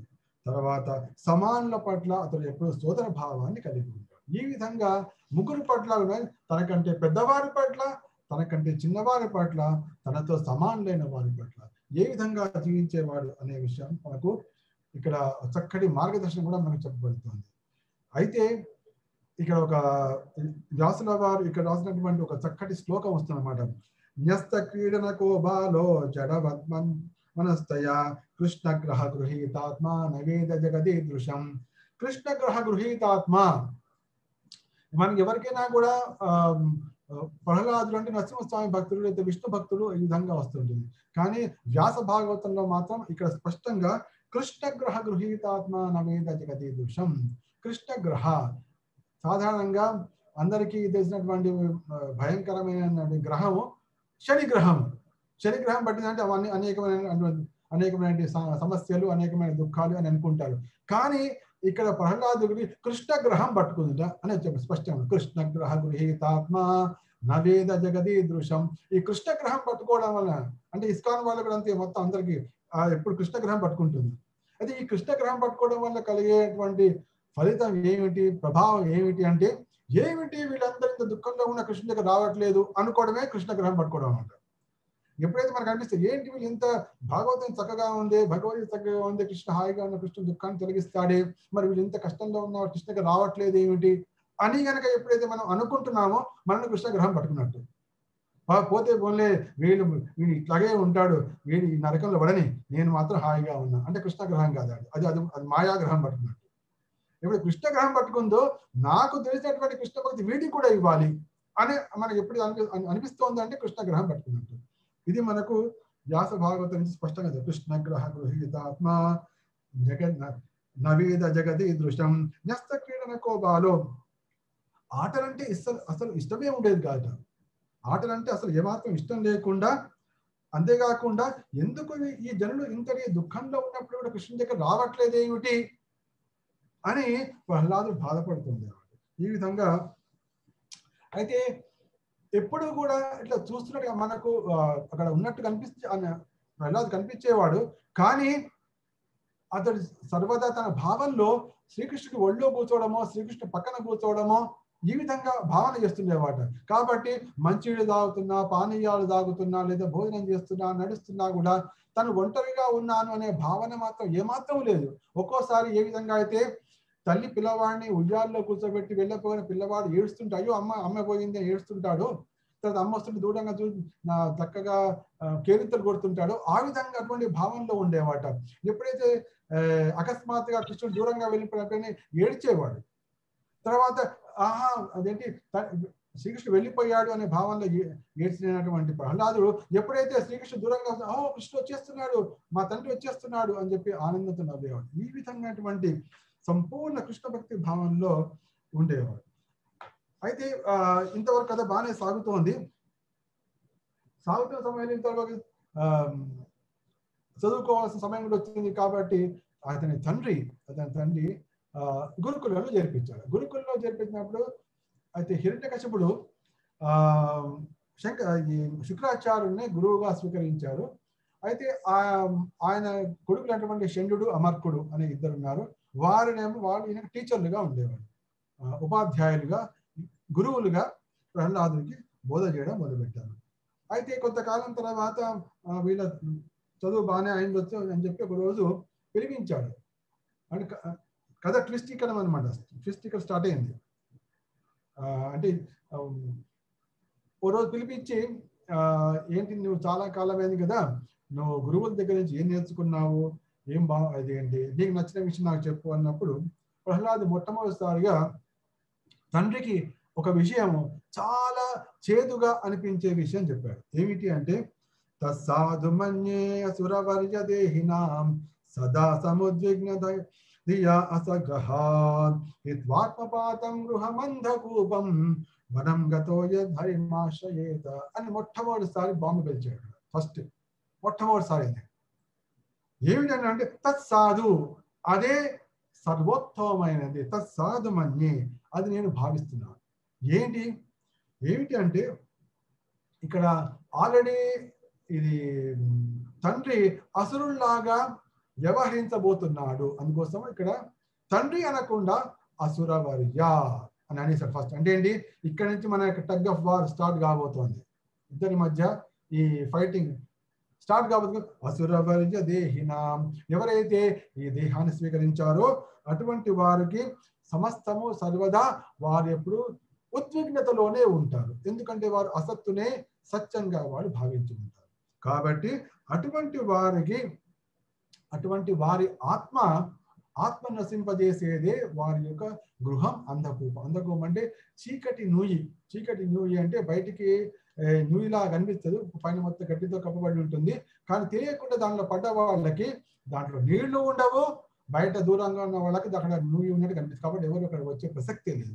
దానిలో పడ్డవాడు మళ్ళీ బయటపడే అవకాశం లేదు. యద్వాత్మపాతం గృహమంధకూపం, ఆ విధంగా ప్రతి సంసారి అనేవాడు దాంట్లో ఉంటాడు. కాబట్టి ఆ విధంగా పడడానికి బదులుగా సంసారాన్ని విడిచి హిత్వాత్మపాతం గృహమంధకూపం దాన్ని విడిచి వనం గతో యద్ధరిమాశ్రయేత, వనానికి వెళ్ళి అంటే స్పష్టంగా ఇక్కడ ఈ రూపాయల వారు ఇక్కడ బ్రాకెట్ స్పెషల్గా రాస్తాను మేడం. కృష్ణ భక్తియే నెలకొనినట్టి బృందావనమునకేగి ఆ దేవదేవుడవ శ్రీకృష్ణుని ఆశ్రయించవలసి ఉన్నది అని స్పష్టంగా అనగానే అక్కడ హిరణ్యకశిపుడు మొట్టమొదటిసారి కాబట్టి కోపం రాలేదు, నవ్వు వచ్చింది ఆశ్చర్యంగా. అంటే ఎట్లా ముందు కోపం వస్తుంది కాబట్టి ఫస్ట్ మాత్రం నవ్వొచ్చి ఆహా ఎవరో నా పిల్లవాడి యొక్క మనసు పాడు చేస్తున్నట్టున్నారు అనుకుని నవ్వాడు. నవ్వి చూడండి చండామార్కులారా, పిల్లవాడిని ఎవడో వచ్చి బాగు చేసినట్టున్నారు, కాబట్టి కొద్దిగా సావధానంగా ఉండండి. ఎందుకంటే మనం కనుక పిల్లల్ని ఆ విధంగా వదిలిపెట్టేస్తే వైష్ణవులు కానీ ఎవరిని కానీ అటువంటి వాళ్ళు వచ్చి పిల్లవాళ్ళ యొక్క మనసును పాడు చేసే అవకాశం ఉంటుంది. కాబట్టి కొద్దిగా సావధానంగా జాగ్రత్తగా ఉండండి, పిల్లవాడి కొద్దిగా కేర్ఫుల్గా చెప్పండి అని చెప్పాడు. అమ్మయ్య అప్పుడు అన్నారు, మొత్తానికి బతికి బయటపడ్డాం అనుకున్నారు ఇద్దరు. లేకపోతే ఈయన ముందు ఇట్లా చెప్పాడు అంటే మా బాణం పోయింది అనుకున్నారు వాళ్ళు. కానీ మొత్తానికి దైవం గడ్డకి అనుకున్నారు వాళ్ళు. మొత్తాన్ని తీసుకొచ్చి నాయన ఎలా ఏంటి నాయన మా కొంప ముంచేవాడే మొత్తాన్ని బయటపడ్డాం, ఎందుకు ఎవరు చెప్పాడు నీకు ఇది, మేమేం చెప్పలేదు, ఎవరు చెప్పాడు నీకు ఈ మాట అంటే అప్పుడు ఎలా నవ్వుతున్నాను అనమాట. నేను ఇంతవరకు శాస్త్రంలో గురువు గారి ద్వారా విన్నది ఒకటే మాట, ఏమిటి అంటే ఆ విష్ణు మాయా ప్రభావంతో అందరూ ఒకరిని శత్రువు ఒకరిని మిత్రుడు అనుకుంటారని విన్నాను, కానీ ఈ రోజు ప్రత్యక్షంగా చూస్తున్నానండి మీ విషయంలో అన్నాడు. ఇప్పుడే నేను ఓన్లీ థియరీ మాత్రమే, ఇప్పుడు మాత్రం స్పష్టంగా కనిపిస్తోంది అనగానే ఎవరు వీడు ఇట్లా మా గొప్పనే ముంచేటున్నాడు, బెత్తం పట్టండి వీడికి 2 దండం దశగుండం అయ్యేది, వీడు చేస్తే కానీ వీడు నా మాట వినట్లేదు అని చెప్పి వాళ్ళు, నువ్వు కనుక వినకపోతే ఈ బెత్తంతో వాయిస్తాం మా రాజుగారి కొడుకు అనే విషయం లేనే లేదు, నేను మాత్రం దండిస్తున్నావు. వీడు చూడండి ఈ చందన వనంలో ఒక ముళ్ళ కంచెలాగా ఒక ముళ్ళ చెట్టులాగా తయారయ్యాడు. ఈ చందన వనంలో చందన వృక్షాన్ని కొట్టడానికి విష్ణువు గొడ్డలి అయితే ఈ ప్రహ్లాదుడు ఆ గొడ్డలి కర్రలాగా తయారవుతున్నాడు. కాబట్టి ఆ విష్ణువుకు సహాయంగా అవుతున్నాడు. ఎందుకంటే గొడ్డలి ఉంటుంది, గొడ్డలి కనుక కట్టలేకపోతే ఆ గొడ్డలితో మనం చెట్టు నరకలేము. ఆ గొడ్డలి ఉండాలి, దానికి కట్టె ఉండాలి. ఆ గొడ్డలి అనేటువంటి విష్ణువుకి వీడు కట్టెలాగా అవుతున్నాడు. అయితే జనరల్ గా ఆ గొడ్డలికి పెట్టే కట్టెని ముళ్ళ చెట్టు తుమ్మ చెట్టుతో పెడతారు, ఎందుకంటే తుమ్మ చెట్టు అంత స్ట్రాంగ్ గా ఉంటుంది కాబట్టి వీడు ఆ విధంగా తయారయ్యాడు. అని చెప్పి వాళ్ళు చాలా గట్టిగా మందలించారు, చాలా చాలా స్ట్రాంగ్గా చేశారు. అంత స్ట్రాంగ్గా అయిన తర్వాత వెళ్ళి మొత్తానికి చెప్పడం మొదలుపెట్టారు, భయపెట్టారు, కష్టపెట్టారు. ఈ విధంగా చాలా చేసిన తర్వాత అంత అయిపోయిన తర్వాత మళ్ళీ ఒకసారి మళ్ళీ కొంతకాలం అంటే అంటే ఆల్రెడీ టెన్షన్ వచ్చేసింది కాబట్టి ఏమైనా ఇంప్రూవ్మెంట్ వచ్చిందా, ఏమైనా మళ్ళీ మార్పు వచ్చిందా లేదని చెప్పి హిరణ్యకశిపుడు పిలిపించి ప్రేమగా మంచి చిక్కగా సింహాసనం మీద కూర్చున్నాడు. అంటే మంచి ఆసనం మీద కూర్చున్నాడు. ఆసనం మీద కూర్చుని పిల్లవాడిని పిలిచి తన ఒళ్ళో కూర్చోబెట్టుకున్నాడు. ఒళ్ళో కూర్చోబెట్టుకుని పిల్లవాడిని చక్కగా ప్రేమగా, నాయన మీ గురువు చక్కగా చెప్పారా, బాగానే ఉందా, అన్ని చక్కగా నేర్చుకున్నావా, నేర్చుకునే విషయాల్లో నీకు సరి ఏందిగా అనిపించింది నాకు మళ్ళీ చెప్పు ఒకసారి అనగానే అద్భుతమైనటువంటి మార్గాన్ని చెప్పాడు, మాట చెప్పాడు. అదే శ్రీ ప్రహ్లాద ఉవాచ శ్రవణం కీర్తనం విష్ణు స్మరణం పాద సేవనం అర్చనం వందనం దాస్యం సఖ్యమాత్మ నివేదనం ఇది పుంసార్పిత విష్ణు భక్తిశ్చేనవలక్షణ క్రియేత భగవత్యజ్జ తన్మన్యేధీతముత్తమం. చెప్పేశారు. తద్వారా ఈ జగత్తులో నవవిధ భక్తి అంటే ఏమిటి అనేది సుస్పష్టంగా జగత్తులో వచ్చేసింది. దీనికి ప్రభుపాదుల వారు 15 పేజీల భాష్యం రాశారు. 15 పేజీలు ఈ శ్లోకానికి. కాబట్టి నిజంగా భక్తిని గురించినటువంటి సంపూర్ణమైన అవగాహన కలగాలి అంటే, మనకు తెలియాలి అంటే ఈ 15 పుటల భాష్యాన్ని మనం నిరంతరం చదువుతూనే ఉండాలి. కనీసం 2 నెలలకోసారో 3 నెలలకోసారో సంవత్సరానికి 10 సార్లు లేదా భక్తుల సంగతిలోనో ఈ మాటికి చర్చించుకోవాలి. ఎందుకంటే దీనిలో ప్రభుపాదుల వారు ఈ 9 రకాల భక్తి మార్గాల గురించి భక్తి గురించినటువంటి సంపూర్ణమైనటువంటి వ్యాఖ్యానం మనకు అందించారు. కాబట్టి దీని గురించి సంపూర్ణ అవగాహన కావాలంటే ఈ 15 పేజీల్లో ఉన్నటువంటి నిక్షిప్తమైనటువంటి అపూర్ణమైనటువంటి జ్ఞానాన్ని మనం నిరంతరం అంటే చదివేశామండి, అయిపోయింది, చదివేశాం వినేసాం కూడా అనగానే సరిపోతుంది. అది లోపలికి వెళ్ళిపోయిందా మీకు? అది ముఖ్యం. వెళ్ళిపోయినా కూడా ఏ విధంగా మనం తిన్న విషయాన్ని తింటూ ఉంటాము, తిన్న లడ్డూల్ని తింటూ ఉంటామో, ఆ విధంగా ఆస్వాదించే విషయాన్ని ఆస్వాదిస్తూ ఉంటామో, ఈ మహత్తరమైనటువంటి ఈ విషయాన్ని పదే తీసుకోవాలి. దీంట్లో ముఖ్యంగా అర్చనం అనే విషయంలో ప్రభుపాదుల వారు స్పష్టంగా, ఎందుకంటే ముఖ్యంగా మనందరం ఇళ్లలో మనం రాధాకృష్ణుని పెట్టుకుంటాం, గౌరనితాయిని పెట్టుకుంటాం, లడ్డు గోపాలను పెట్టుకుంటాం, జగన్నాథ్ పెడతాం. దీనిలో అనేకమైన సేవాపరాధాలు, వీటి సేవాపరాధాల మీద ప్రభుపాదులు చాలా స్పష్టంగా రాస్తారు. దీంట్లో ఎప్పుడైతే ఈ విధంగా సేవాపరాధాలు జరిగే అవకాశం ఉంటుంది, ఎప్పుడైతే సేవాపరాధాలు తెలిసి జరిగితే తెలియకపోయినా జరిగితే ఆ పూట భగవద్గీతలోని ఒక అధ్యాయాన్ని పారాయణ చేయాలి అని దీనిలో స్పష్టంగా రాస్తారు ప్రభుపాదులు. ఎప్పుడైతే మనం భగవద్గీతలోని ఒక అధ్యాయాన్ని పారాయణ చేస్తామో ఆ సేవాపరాధ అర్చనలో కలిగేటువంటి అపరాధాలు, తెలుసో తెలియకో జరిగే అపరాధాలని నుంచి మనం నిశ్చయంగా ముక్తిని పొందుతామని చెప్పి స్పష్టంగా మనకు ఒక సూచన ఇచ్చారు. ఆ అపరాధాలు ఏమిటి, ఆ అపరాధాల గురించి కూడా రాశారు. ఇది కాబట్టి ఈ 15 పేజీల ఏదైతుందో అందరికీ అధ్యయనం చేస్తూనే ఉండాలి, నిరంతరం అధ్యయనం చేస్తూనే ఉండాలి.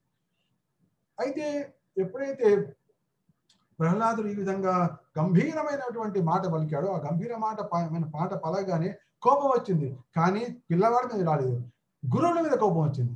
ఏమిటి మీరా అంటే నిజంగా అంటే మీరు నా ఉప్పుదినే నాకే నా పుత్రుడినే నా శత్రువుకి భక్తుడిగా చేస్తున్నా అని చెప్పి తీవ్రంగా, నేను మిమ్మల్ని నమ్మి మీకు పిల్లవాడిని మీ చేతికి అప్పచెప్తే మీరు ఈ విధంగా చేస్తారా అన్నాడు. దాంట్లో అంటూ ఇంకొక ముఖ్యమైన మాట కూడా అన్నాడు. చాలా ముఖ్యమైన ఏమన్నాడంటే, ఏ విధంగా అయితే పాపులుంటే ఎవరైతే పాపులు ఉన్నారో ఆ పాపులు చేసే పాపము కాలక్రమంలో రోగం రూపంలో బయటపడుతుంది. అదే విధంగా కుటిలంగా ఉండేవాళ్ళు, కౌటిలు ఉంటారో కుటిలు, వాళ్ళ యొక్క నేచరు సాగి వాళ్ళు శత్రువులుగా మారుతారు. అంటే మీ హృదయంలో కుటిలత్వం ఉంది కాబట్టి మీరు నాకు శత్రువులుగా తయారై నా పుత్రుణ్ణి మీరు శత్రువుకి భక్తుడిగా తయారు చేస్తారని తీవ్రంగా దండించడం తిట్టాడు.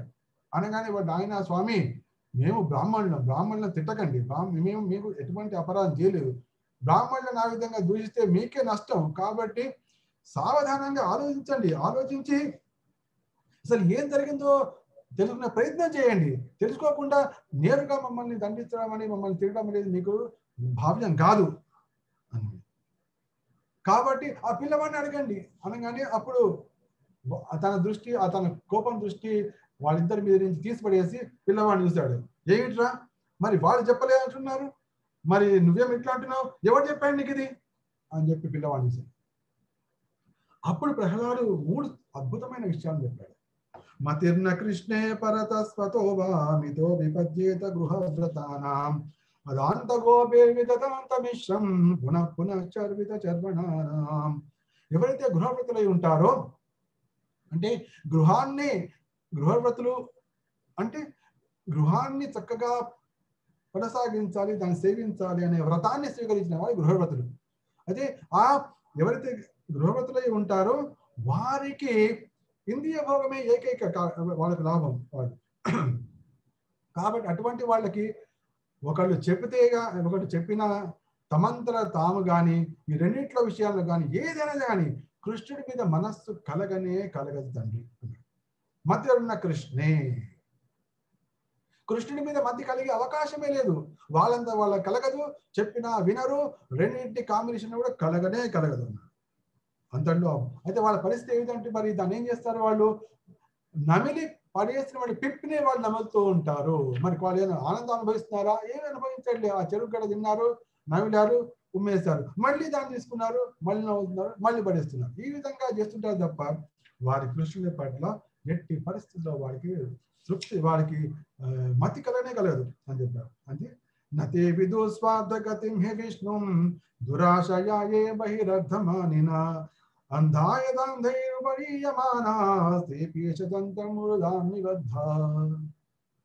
ఇంకో మాట చెప్పాడు.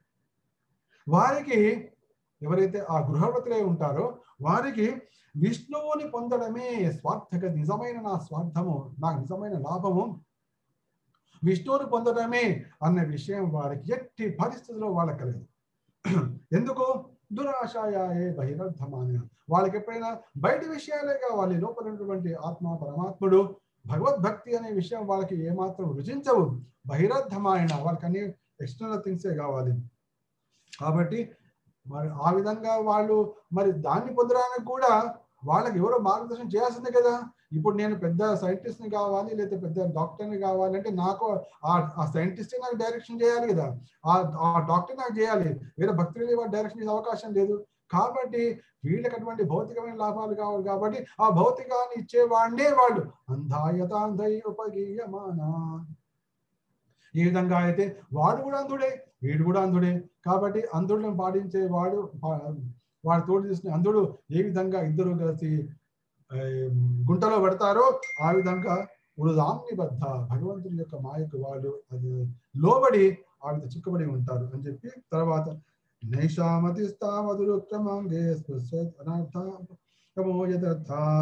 మహీయసాం పాదరజోభిషేకం నిష్కించన గణిత యావత్.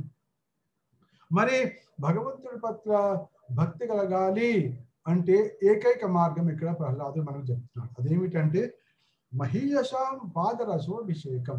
ఎవరైతే మహాభక్తుల యొక్క పాద పద్మ ధూళితోటి దాని మొత్తం శరీరానికి వాళ్ళు రాసుకోరో అప్పటిదాకా వారికి భగవంతుడి పట్ల రుచి కలగదు.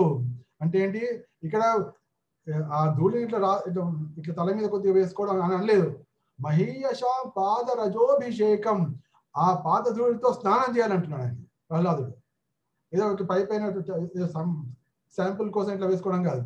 మహీయశాం పాదరజోభిషేకం నిష్కించనాంచ వృణీత యావత్. ఎప్పటిదాకా అయితే ఆ వైష్ణవుల యొక్క పాద ధూళితో స్నానం చేయడు అని ఇక్కడ మనకు చాలా టఫ్ విషయం మనకి చెప్పాడు ఇక్కడ భక్త ప్రహ్లాదుడు. ఎందుకంటే ఈ జగత్తులో మనల్ని పావనం చేసే 3 ఉన్నాయి. పావనం చేసే 3 అసలు దొరకనివి కూడా 3. పావనం చేసే ఏమిటి అంటే వైష్ణవుల పాదధూళి. ఆ వైష్ణవుల పాదధూళి ఎప్పుడు ఇవ్వరు, వాళ్ళు పాదాలు పట్టుకుంటే దూరం దగ్గర రానివ్వరు, కాబట్టి పాదధూళి దొరకదు. నెక్స్ట్ వైష్ణవ ఉచ్చిష్టం, అంటే వాడు తినగలది వాడు అసలు ఇవ్వరు, అది దొరకదు. నెక్స్ట్ తర్వాత వైష్ణవ పాదోదకం, వైష్ణవుల పాద ధూళిని అంటే వాళ్ళ పాదాలను కడగా నీళ్లు, అది కూడా వాళ్ళ పాదాలను కడగనివ్వరు. ఉన్నవే 3 వాళ్ళు అది మనకు లభించదు. కాబట్టి లభించడం అంటే చాలా దుర్లభం. అంటే ఏంటి, కృష్ణ భక్తి రావడం కూడా అంత దుర్లభం. అది ఇక్కడ మనం స్పష్టంగా తెలుస్తుంది. మహీయశాం పాదరజోభిషేకం నిష్కించనానాం నవనీత యావత్. చూడండి ఇక్కడ ఒకవైపు అంటే ఏంటి, హిరణ్యకశిపుడి యొక్క కోపానికి ముల్లోకాలే తలడిల్లిపోతాయి. ఇప్పటిదాకా ప్రహ్లాడు తన తండ్రి యొక్క కోపాన్ని ఎప్పుడూ చూడలేదు. ఎందుకంటే ఇంట్లో పిల్లవాడు హాయిగా ఉండేవాడు. ఎప్పుడైతే స్వర్గానికి వెళ్ళేవాడు అప్పుడు కోపం చూపించేవాడు. కానీ అక్కడ ప్రహ్లాదు ఎప్పుడు పోలేదు. ఇంట్లో ఉన్నప్పుడు అంతఃపురంలో ఎప్పుడు కోపం రాలేదు. కానీ ఇంతవరకు ప్రహ్లాదు తండ్రి కోపాన్ని చూడలేదు. కానీ ఎప్పుడైతే తన తండ్రి ఒళ్ళో కూర్చున్నాడు, ఆ తండ్రి తన గురువుల మీద కోపాన్ని చూపించాడు. కోపంతో ఉండి ఆ కోపంతో వాడిని తిట్టాడు. అయినా కూడా భయపడకుండా తన భావాన్ని, తన భక్తి భావాన్ని, తన తన యొక్క వెల్లడైందో సత్యాన్ని స్పష్టంగా చెప్పాడు, నిర్భయంగా చెప్పాడు. ఎక్కడ చెప్పాడు, ఆ రాక్షసుడైన తండ్రి ఒడిలో ఉండి మరి చెప్పాడు. మన ఎదురుకుండా కూర్చోడం కాదు, ఒళ్ళో కూర్చుని మరి మొహం చూస్తూ మరి చెప్పాడు. చూసారా అంటే ఏంటి, వైష్ణవుల పాద ధూళితో స్నానం చేయనంత వరకు ఉరుక్రమాంగి, ఎవరైతే ఆ మూడు లోకాల్ని కొలిచాడో అటువంటి వాడి మీద భక్తి రాదు నాయన, అంటే నీకు వచ్చే ప్రసక్తి లేదు అని చెప్పాడు మొహం మీద. జస్ట్ చూడండి ఎంత డేరింగ్ ఉండాలి, ఎంత నిర్భయంగా ఉండాలి. అప్పుడు నిజంగా అప్పుడు కోపం వచ్చింది. ఇట్లా ఒక్కసారి ఆ ఒళ్ళో వచ్చిన పిల్లవాడిని ఒక్కసారి తోసిపడేశాడు. ఇట్లా పిల్లవాడు జస్ట్ ఇమాజిన్, ఒక చిన్న 5 ఏళ్ల పిల్లవాడిని అప్పటిదాకా ప్రేమగా కూర్చోబెట్టిన పిల్లవాడిని తోసిపడేశాడు. తోసిపడేసి ఏ విధంగా అయితే తోక తొక్కిన తాచులాగా లేచాడు. వీడిని వెంటనే వధించి వేయండి, వీడు నా కొడుకు కాదు, వెంటనే వీడిని ఇక్కడ తీసుకెళ్ళిపోండి, నా సోదర హంతకుడినే వీడు భగవంతునిగా ప్రార్థిస్తున్నాడు, వీడు నాకు ఇప్పుడు శత్రువుగా తయారు, కాబట్టి వీడిని ఏంటి మా ప్రభువు యొక్క కొడుకు అనే భావన కూడా లేకుండా, రాజుగారి కొడుకు అనే భావన కూడా లేకుండా వీడిని నిర్దాక్షిణ్యంగా వధించి వేయండి, ఇదే నా ఆజ్ఞ. గట్టిగా కోపంగా అరిచి మరి తర్వాత కథ ఏమిటి అనేది మనం రేపు విందాం. అది ఇవాళది. అంటే ఈ భక్తి అంటే భగవంతుడి అంటే ఏ విధంగా అంతటి ప్రేమ చూపించేటువంటి తండ్రి కూడా పిల్లవాడి పట్ల ఎందుకు ఏ విధంగా అవుతుందంటే భక్తి ద్వారా, అది కూడా ఏదో పైపైన భక్తి కాదు, పరమోత్కృష్టమైన భక్తి విషయం. అది కూడా నేరుగా నీకది అసాధ్యం నాయన, నీకది అసాధ్యము తండ్రి అని చెప్పు ఇండైరెక్ట్ గా చెప్తూ కూడా ఆ విధంగా మనకు చెప్పాడు. దాని తర్వాత అందరూ ఏం చేశారు, తర్వాత ప్రహ్లాదుడు ఏం చేశాడు, భగవంతుడు తర్వాత హిరణ్యకశిపుడు చివరి ప్రయత్నం చేశాడు, భగవంతుడు ఏ విధంగా వచ్చాడు, భగవంతుడిని ఏ విధంగా ప్రహ్లాదుడు ఉత్తమమైనటువంటి స్థుతులతో వర్ణించాడు, ఏ విధంగా భగవంతుడు ఎటువంటి వరాలు ఇచ్చాడు, ఎటువంటి వరాలు, అన్ని విషయాలు కూడా మనం రేపు తెలుసుకుందాం. అప్పటి వరకు కాస్త టెంపో ఆ విధంగా ఉంచి, ఈ లోపల మీరు ఏమైనా ప్రశ్నలు అడిగితే భాగవతం గురించి విందాం, చెప్తాను. శుభం, విజయోస్తు.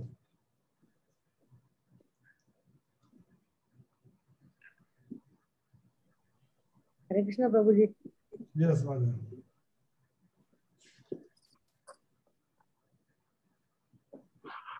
ఏమైనా ప్రశ్నలు, ఎనీ అర్థం కాని విషయాలు, భాగవతం గురించినటువంటి మహిమలు?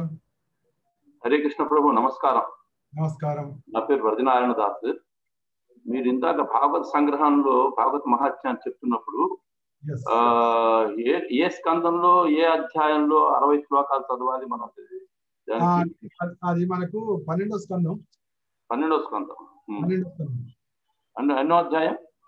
12వ అధ్యాయం. ఈజీ, మనం 12వ స్కందంలో 12వ అధ్యాయం ఈజీగా గుర్తుపెట్టుకోవచ్చు.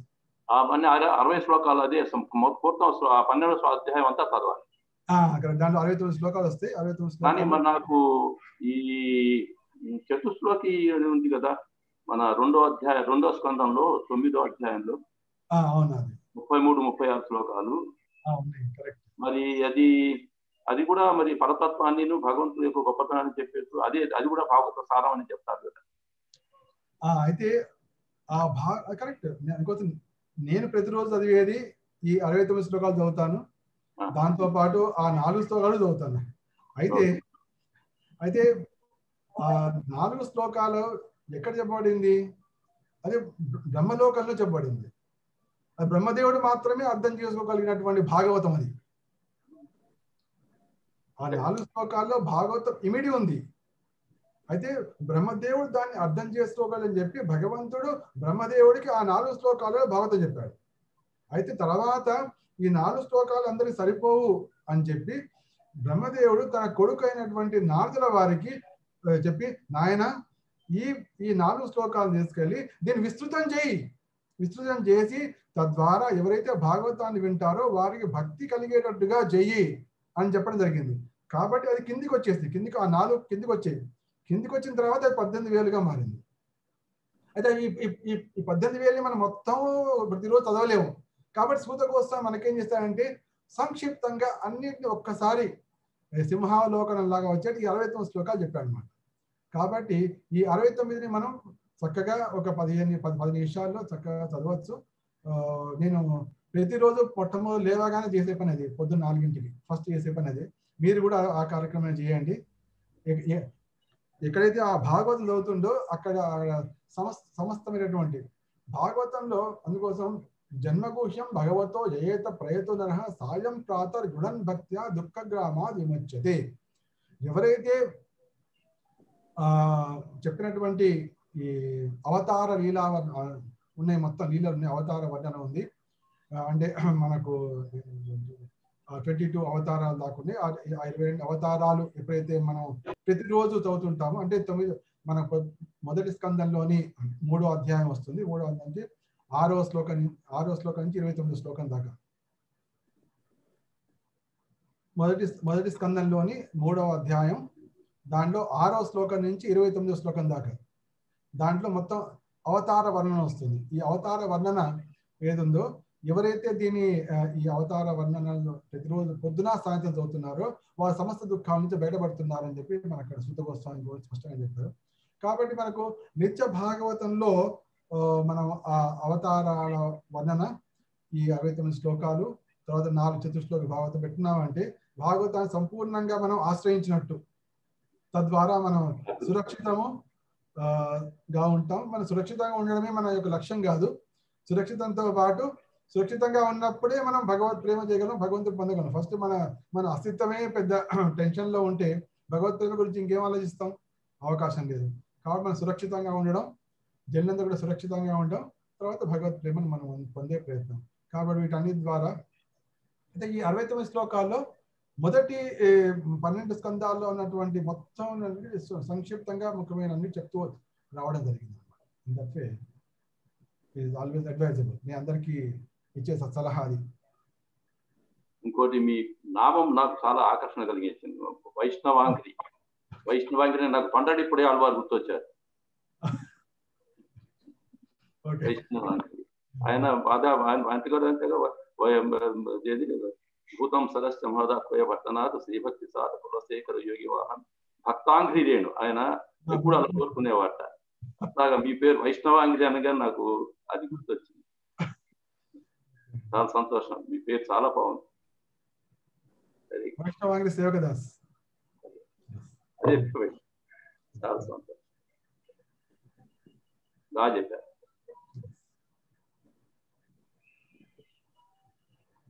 హరే కృష్ణ. ఇంకెవరికైనా సందేహాలు ఉంటాయి? హరే కృష్ణ ప్రభు, దండత్ ప్రణామం.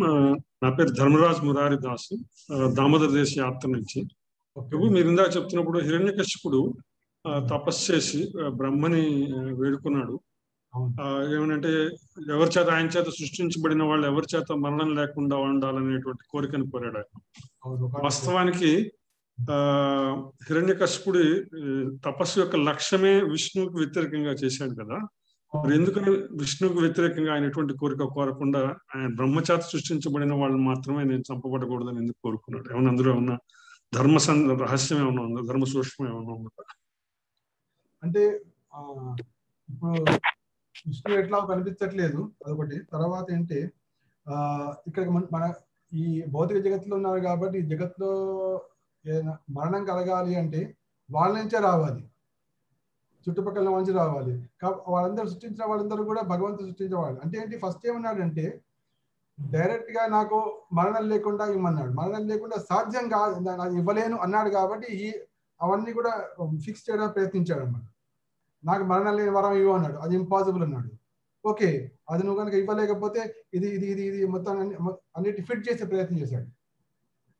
ఫిట్టింగ్ చేసి మొత్తానికి ఇండైరెక్ట్ గా తనకు మరణం లేకుండా ఉండేటువంటి కోరికను కూడా ఆ విధంగా వచ్చింది.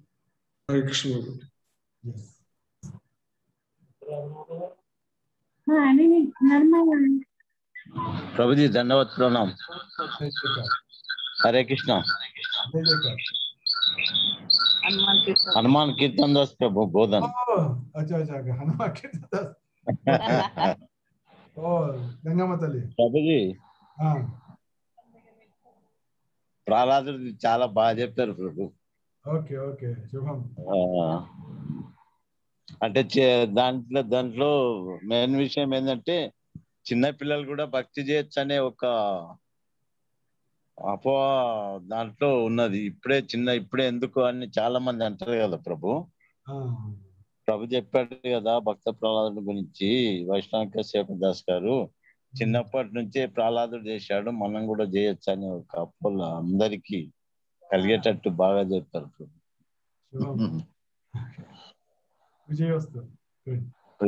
హరే కృష్ణ, ధన్యవాదాలు.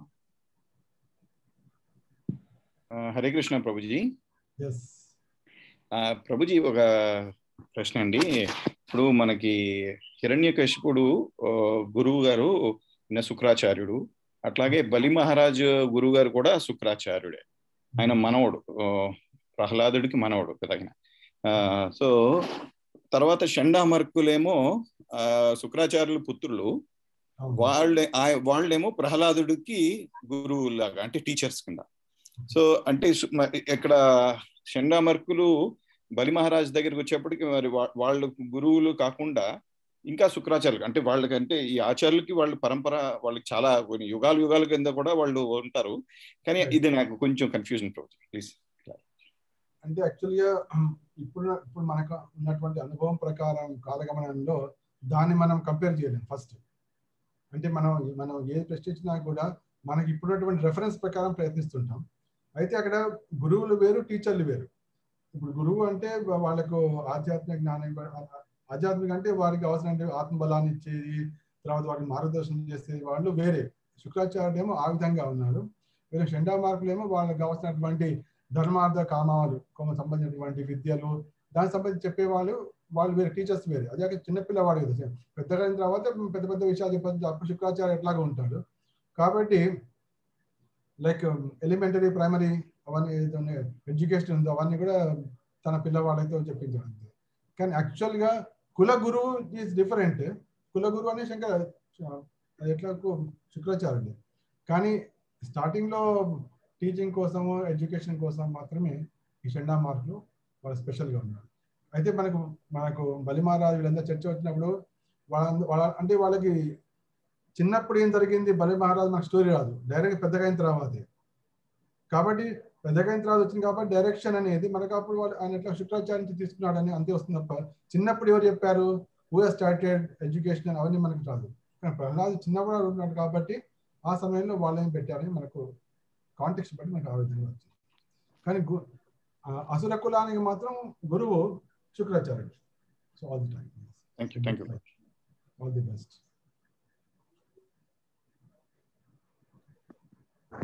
హరే కృష్ణ ప్రభుజీ, ధన్యవాద ప్రభా. హరే కృష్ణ ప్రభుజీ, మేము చాలా సార్లు ప్రహ్లాదుడి స్టోరీలు విన్నాం ప్రభుజీ. నేను గిరిజ ప్రభుజీ, హైదరాబాద్ ఇండియా నుంచి మాట్లాడుతున్నాం ప్రభుజీ. హరే కృష్ణ. మాతాజీ సున్నాను నాకు వచ్చిన ప్రశ్న అంటే మీరు ప్రశ్న వేసే లోపు నేనే ప్రశ్న వేస్తున్నాను. చెప్పండి. ఇప్పుడు సాధారణంగా అందరికి కూడా ఇప్పుడు ఇస్కాన్లో మనకు దండవత్ ప్రణామం అనేది అలవాటు. అది అలవాటు ఉంది, అలవాటు అయిపోయింది, చూడడం లేదు కానీ ఈ మధ్య అలవాటు అయింది. అయితే దీంట్లో చిన్న పాయింట్ అందరికి థాట్ ప్రొవోకింగ్. సపోజ్ మాతాజీలు ఉన్నారు, మాతాజీలు ఎప్పుడైనా గుడిలో వెళ్ళినప్పుడు కానీ ఎక్కడైనా దండవత్ ప్రణామం చేశారా? చేయలేదు ప్రభు. ఇంట్లో మొత్తం అదే పూజారికి చేస్తాం. అవును కాదు, వినండి, చేయలేదు, చేయరు కూడా, అంతే కదా. ఎందుకంటే మగవాళ్ళు మాత్రమే దండవత్ ప్రణామం. దండవత్ అంటే ఏంటి? దండ అంటే కట్టె, వత్ అంటే లాగా, కట్టెలాగా పడి నమస్కారం చేయడం దండవత్. సాష్టాంగ నమస్కారం. భలే భలే, వెరీ గుడ్. సాష్టాంగ అంటే ఏంటి అంటే 8 అంగాలు, అష్టాంగ. అయితే ఆడవారికి మాత్రము పంచాంగము మాత్రమే, 5 అంగాలు మాత్రమే నెల మీద తాగు నమస్కారం చేయాలి. కాబట్టి ఆడవారికి ఏమో పంచాంగము, మగవారికేమో అష్టాంగం. అటువంటి పరిస్థితుల్లో వారు ఎప్పుడూ కూడా, ఎట్టి పరిస్థితుల్లో కూడా వాళ్ళు దండవత్ ప్రణామం చేసే అవకాశమే లేదు. అటువంటప్పుడు వారు ఎలా అనగలరు? అది శాస్త్ర ప్రకారం కూడా కరెక్ట్ కాదు, దానిలో అపరాధం కూడా, దానిలో శాస్త్ర విరుద్ధం కూడా వెళ్తున్నారు. ఇది ఎంతవరకు కరెక్ట్ చెప్పండి మాతాజీ? హరే కృష్ణ. నిజంగానే తెలియదు ప్రభుజీ, అదే బాబు కూడా చెప్తాను. అందుకోసం కదా ఉన్నది వైష్ణవాంగి ఉన్నది. ఎందుకు? అందరు చెప్పడం కోసం కదా, చెప్పడం కోసమే కదా. ఇప్పుడు ఎవరో ఒకరు చెప్పండి, అది సాగుతూనే ఉంటుంది. ఇప్పుడు నేను అన్నాను కాబట్టి, నేను చెప్పాను కాబట్టి, మీరు అడగకపోయినా చెప్పాను కాబట్టి మీరు ఆలోచిస్తారు. ఒకసారి అలవాటు చెప్పిన 2-3 సార్లు మళ్ళీ అంటారు, దండప్రణం అంటారు. కానీ ఆ దండం అనగానే వైష్ణవంగా అన్నారు ప్రభుజీ అన్నట్టు మళ్ళీ గుర్తొస్తుంటుంది. కాబట్టి ఆడవారు మాతాజీ అంటే సాదర ప్రణామాలు అనొచ్చు, వినమ్ర ప్రణామాలు ప్రభుజీ అనొచ్చు. బాగానే ఉంది, కరెక్టే. వినమ్రంగా నమస్కరిస్తున్నాను, సాదరంగా నమస్కరిస్తున్నాను, చాలా బాగుంది, వెరీ గుడ్. మామూలుగా ప్రభుజీ పాదపద్మాలకు నమస్కారం అని చెప్తుంటారు ప్రభుజీ ఎవరికైనా. కానీ ఇక్కడ మన హరే కృష్ణ దాంట్లో దండవత్ అంటున్నారు కాబట్టి నాకు సడన్ గా అట్లాగే వచ్చేస్తుంది అనమాట. చాలా మంచి విషయం చెప్పారు ప్రభుజీ, చాలా థ్యాంక్స్. ఎందుకంటే యశాస్త్రవిధి ముత్సృజ్య వర్తతే కామకారత నససిద్ధి మవాప్నోతి నసుకం న పరాంగతి. కాబట్టి మనం ఎప్పుడైనా శాస్త్రంగా నిజంగా గనక ఆలోచిస్తే, నేను మీకు ఇంకో విషయం చెప్తా అందరికి కూడా. ఇది భక్తివినోద్ ఠాకూర్లు 100 ఏళ్ల కిందటే అన్నారు ఇలా. ఈ మధ్య కాలంలో వైష్ణవుల్లో కూడా ప్రారంభమైంది అంటే ఏమిటి? ఇది ఎప్పుడైనా వైష్ణవులు కలిసినప్పుడు వాళ్ళ పాదాలకు నమస్కరించాలి. కానీ ఈ మధ్య అందరికీ మనసులో అంటే ఏంటి, వీడు నిజమైన వైష్ణవుడే కాదేనా, మరి వీడు దండం పెట్టాలా వద్దా, దాని వల్ల దండవత్ అంటే అయిపోతుంది అని ఆ విధంగా దండవత్ అంటే మొదలు పెట్టారు. ఇది ఈ విధంగా మాయ అనేది మన వైష్ణవ సంఘంలో కూడా దారి చేస్తోంది అని ఆయన 100 ఏళ్ల కింద రాశారు. 100 ఏళ్ల కిందట సజ్జన తోషని పుస్తకంలో రాశారు, చూసారా? కాబట్టి ఓకే, కనీసం మగవాళ్ళు అనడంలో తప్పు, కనీసం లాజికల్ గా దాంట్లో తప్పులేదు. కానీ మాతాజీలు మాత్రం కృప చేసి ఇప్పటి నుంచి మాత్రం ఎవరు కూడా అనకండి. సప్రేమ అనండి, వినమ్ర అనండి, సాదర ప్రణామం అనండి, ప్రేమపూర్వక అనండి అని ఏదనండి, కానీ దండవత్ మాత్రం అనక. శుభం. చెప్పండి మాతాజీ, ఇప్పుడు చెప్పండి. Thank you Prabhuji. నిజంగానే మనము తప్పు చేస్తే ఎదుటి వాళ్ళు చెప్పగలగాలి ప్రభుజీ. ఇప్పుడు పూజారి అనేవాడు చెప్తేనే మనకు అర్థమవుతుంది, లేకపోతే మనం వినం ప్రభుజీ. ఇంకా అదే వేరే మామూలు మనిషి చెప్తే ఇదే విషయం మనం వినం అసలు. నేను ఎప్పుడైనా ఎట్లా ఉంటుందంటే, ఆడవాళ్ళందరూ కూడా అంటే అక్కలు కానీ, అంటే నాకంటే వయసులో పెద్దవాళ్ళు అంటే అక్కలు, నాకంటే చిన్నవాళ్ళు అంటే చెల్లెళ్ళు. మగవాళ్ళు నాకంటే వయసులో పెద్దవాళ్ళు అంటే అన్నలు, నాకంటే చిన్నవాళ్ళు అంటే తమ్ముడు. ఎందుకంటే శ్రీకృష్ణ మన తండ్రి, పితాహమస్య జగతో మాత ధాత పితామహ కృష్ణ అన్నప్పుడు, నేనే తండ్రిని తల్లిని తాతని అన్నప్పుడు, మనందరం ఏమవుతాం, మన తండ్రి ఒకడే అన్నప్పుడు మనందరం ఏమవుతాం, అన్నదమ్ములు అక్క చెల్లెలు అవుతాం కదా. సపోజ్ ఒక పిల్లవాడు వచ్చి అవునండి మా మనవరాలండి అని పట్టుకొచ్చారు. ఆ మనవరాలు సంవత్సరం ఉండొచ్చు, నాకు వేరే వయసు ఉండొచ్చు, అయినా కూడా నేను మాత్రం నా చిన్నారి చిట్టి చెల్లెలు అంటా అంతేను. ఎందుకంటే తప్ప ఇప్పుడు పుట్టింది ఓకే, అంత మాత్రాన ఓ తాతగారి నమస్కారం పెట్టు, నువ్వు తాతగారు అనొచ్చు, నాకు మాత్రం ఏమో చెల్లెలే, చిన్నారి చిట్టి చెల్లెలు, ఫినిష్. అంటే అప్పుడు నేను భగవద్గీత యొక్క సంపూర్ణ జ్ఞానంలో ఉన్నా కాబట్టి వారికి సరైన మార్గం చెప్పడం నా ధర్మం.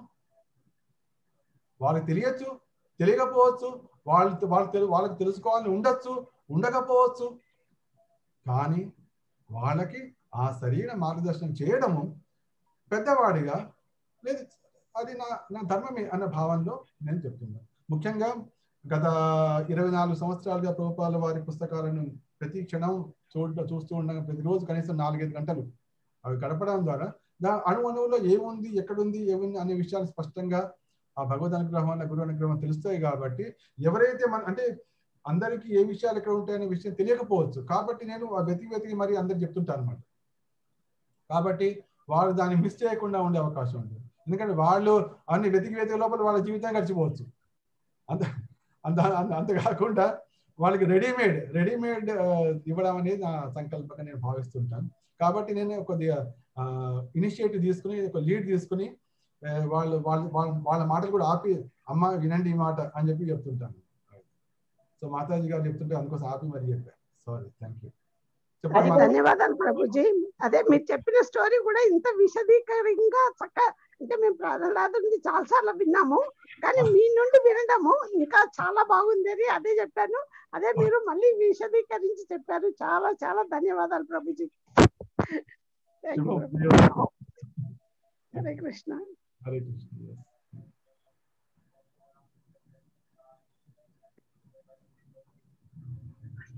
హరే కృష్ణ ప్రభుజీ, దండత్ప్రణామం. హరే కృష్ణ ప్రభు. నితాయ్ చంద్ నరేశ్వర్ దాస్ చెప్పండి.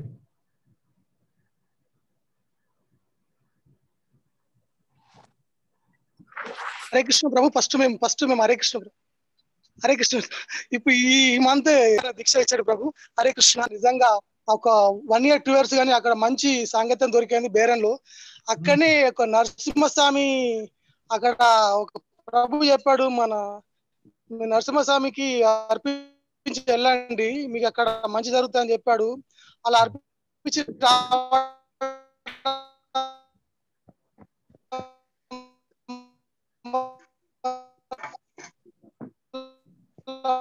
మీ ఇంటర్నెట్ సరిగా లేనట్టుంది రోజు. నితాచంద్ ప్రభు మీ వీడియో తీసేయండి, వీడియో తీసేసి సౌండ్ పెట్టినప్పుడు కొద్దిగా వస్తుంది. సాంకేతిక మంచిగా ఉన్నాము. అలాంటి మళ్ళీ మస్కర్ నుంచి ఇప్పుడు క్యాన్సర్ వచ్చాము. మళ్ళీ మేము ఏం చేయాలనే పొజిషన్ లో ఉన్నప్పుడు అప్పుడు మీకు ఇక్కడ నిజామాబాద్ నుంచి బోధన నుంచి అశోక్ కాపాడదాం అనుకో మీకు చెప్పాము. మీకు చెప్తే మీరు ఏం చెప్పారు, అది క్యాన్సల్ చేసి మీకు ప్రభు ఇక్కడ హనుమాన్ కీర్తన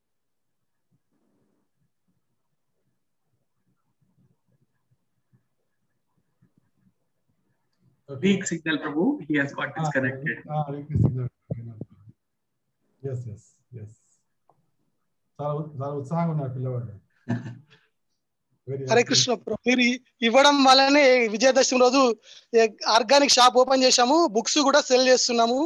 అది మీ బ్లెస్సింగ్స్ బాగుంది ప్రభు. హరే కృష్ణ. దండత్ప్రణామం. ఓకే, శుభం విజయవస్తు. Okay,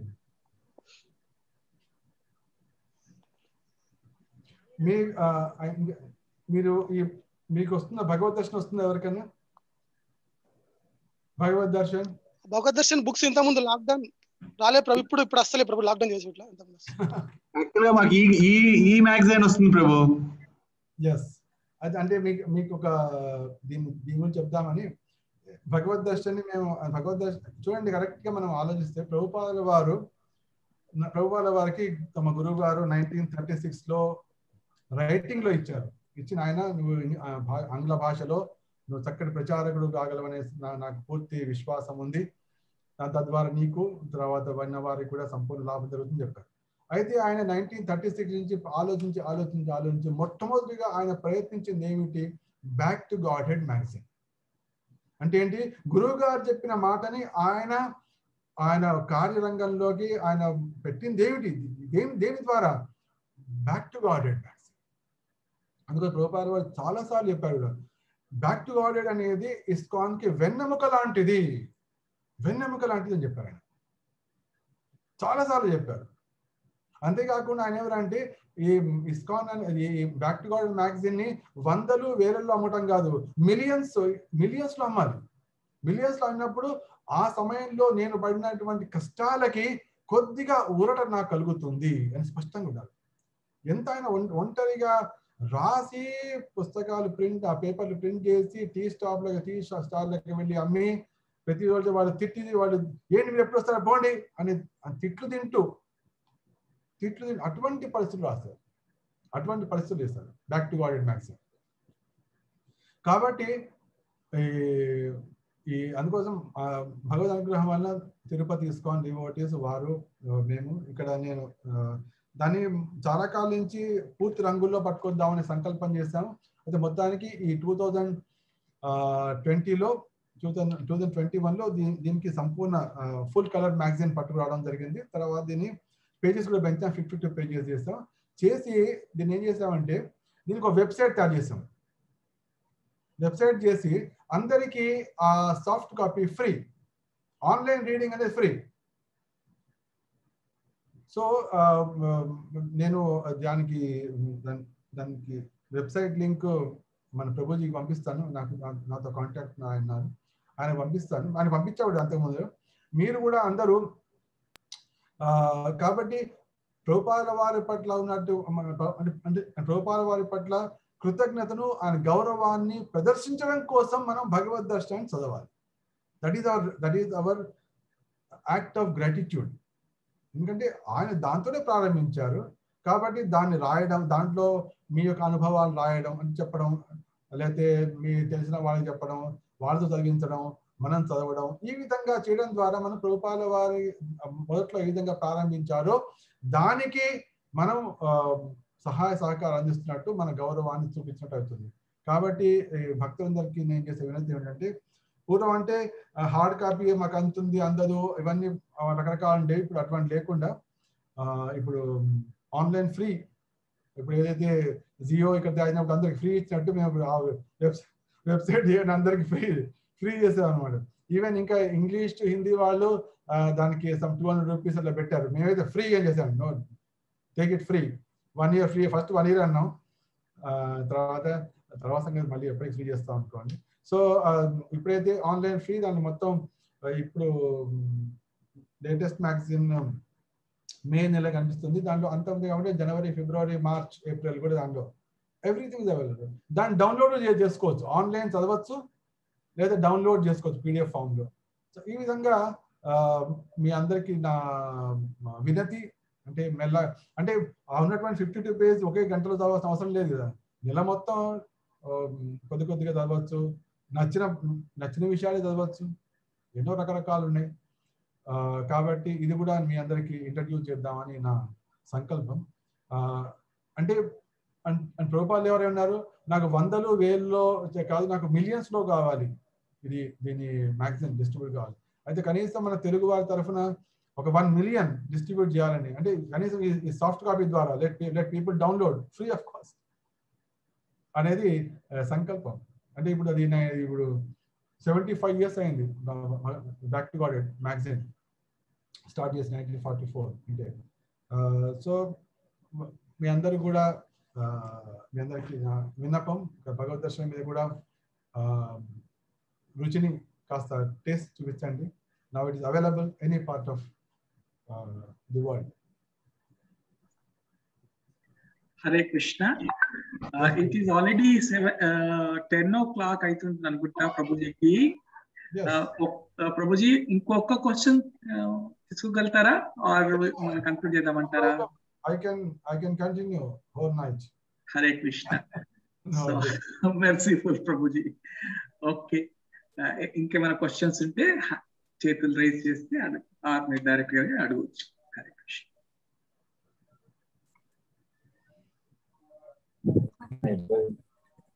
Hare Krishna Prabhuji. Yes. Hare Krishna. Ganga Mataji బోధ. మంగమ్మదే. Yes, yes. Hare Krishna. Yes. మీరు బోధన రావాలా ప్రభుజీ? ఇవాళ మొత్తం కరోనా ఇక్కడ వాళ్ళు అక్కడే ఉండి అందరం కలుసుకోవాలి ఈ విధంగా ఇంటర్నెట్ లో. ఇక్కడ కరోనా అయిపోయింది.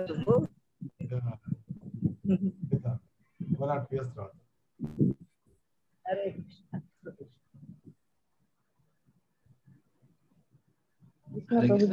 చేయొద్దారు.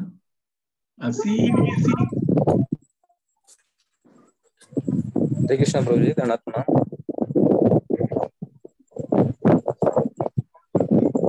హరే కృష్ణ. హరే కృష్ణ ప్రభుజీ. చెప్పండి ప్రభుజీ, వినపడుతుందండి. మీరు కొద్దిగా డిస్టర్బెన్స్ ఉంది, చెప్పండి గట్టిగా. ఓకే హరే కృష్ణ ప్రభుజీ, దండాత్మ. ప్రభుజీ నా పేరు మహేష్. మిమ్మల్ని మొదటిసారిగా కలిసింది మెట్పల్లి టెంపుల్. అక్కడ మీరు చైతన్య చరిత్ర ఆవిష్కరించినండి. అప్పుడు మిమ్మల్ని కలవడం వల్ల చాలా సంతోషం. అయితే రోజు నా చిన్న డౌట్ ఏంటంటే, ఇప్పుడు మన భగవద్ దర్శనం ఇప్పుడు ప్రతి సంవత్సరానికి మొత్తం నెలకు ఒకసారి ఇప్పుడు మనకు వస్తుంది కదా. సో దీనికి సంబంధించి ఇప్పుడు ఏ విధంగా ఫీజు కట్టాలో ప్రాసెస్ ఏం తెలియదు అసలు. ఇప్పుడైతే ఆన్లైన్ ఫ్రీ ఉంది. ఓకే, ఆన్లైన్ ఫ్రీ ఉంది. నేను రవి గారికి మెసేజ్ ఇచ్చాను, మళ్ళీ పంపిస్తాను. ఆయన మీ అందరికి షేర్ చేస్తారు ఆ లింక్. సో షేర్ చేస్తే ఆయనకి చేయొచ్చు. నేను ప్రతిరోజు కూడా భగవద్గీత అంటే ఆల్టర్నేట్ భగవద్గీత ఒకటి, భాగవతం ఒకటి నేను ఎవ్రీడే మెసేజ్ కూడా ఇస్తుంటాను. నేను ప్రతిరోజు ఆయనకు వెళ్తుంటుంది రవి గారికి. సో ఆయన నుంచి మీరు కూడా తీసుకోండి. So we can be in touch. ఉన్న వాళ్ళందరూ కూడా ప్రతిరోజు మనం టచ్లో ఉండొచ్చు. భాగవతం, భగవద్గీత ప్లస్ ఈ భగవద్ దర్శన్ వెబ్సైట్ లింక్ కూడా మీకు పంపిస్తాను. ఆయన అడిగి తీసుకోండి. దెన్ దట్ వే అంటే మీరు ఒకసారి just you have to go there, వెళ్ళి దాన్ని రిజిస్టర్ చేసుకున్నారంటే, ఒకసారి తీసుకున్నారంటే మీకు యాక్సెస్ ఉంటుంది కంటిన్యూస్గా. ఆన్లైన్ చదువుకోవచ్చు లేదా పీడిఎఫ్ డౌన్లోడ్ చేసుకోవచ్చు. ఫస్ట్ కల్లా ఎవ్రీ మంత్ అది అప్లోడ్ అవుతుంది. It's going to be full colour mags. Hare Krishna ప్రభు. భగవద్ దర్శన్ ఈ back to Godhead magazine Telugu చేత అది కరెక్ట్.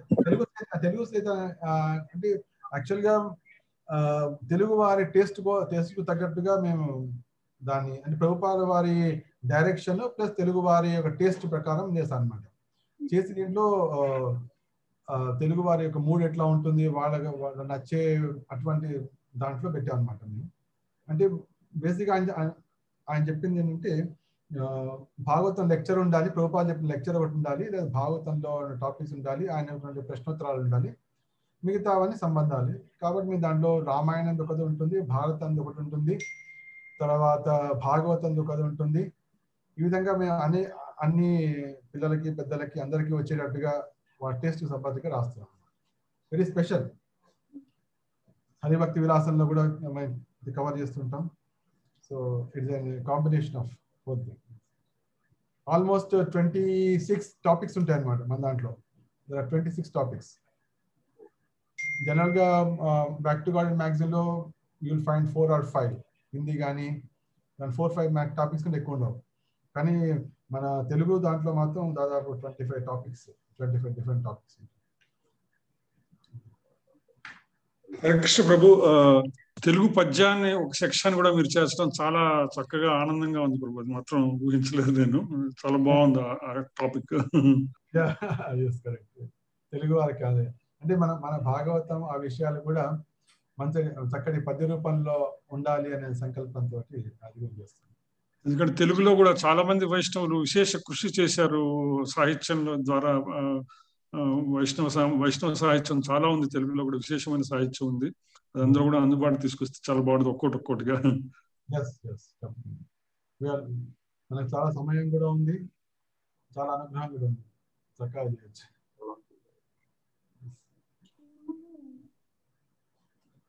హరే కృష్ణ ప్రభుజీ. హరే కృష్ణ అండి, నమస్కారం. నా పేరు ప్రసన్న, హైదరాబాద్ నుంచి మాట్లాడుతున్నాను. ఇందాక వైద్య నరసింహస్వామి యాదాద్రి అని చెప్పారు కదా, అట్లాగే మిగిలిన క్షేత్రాల గురించి ఏమన్నా కొంచెం చెప్పగలరు? I want to note down. అది maybe tomorrow I can cover that point. Tomorrow I can. Hare Krishna. ఇంకొకటి అండి, ఆ నవవిధ భక్తి మార్గాల గురించి ఒక శ్లోకం చెప్పారు కదా, అది ఎన్నో శ్లోకం? 7th కాంటోలో. 7th కాంటోలో అది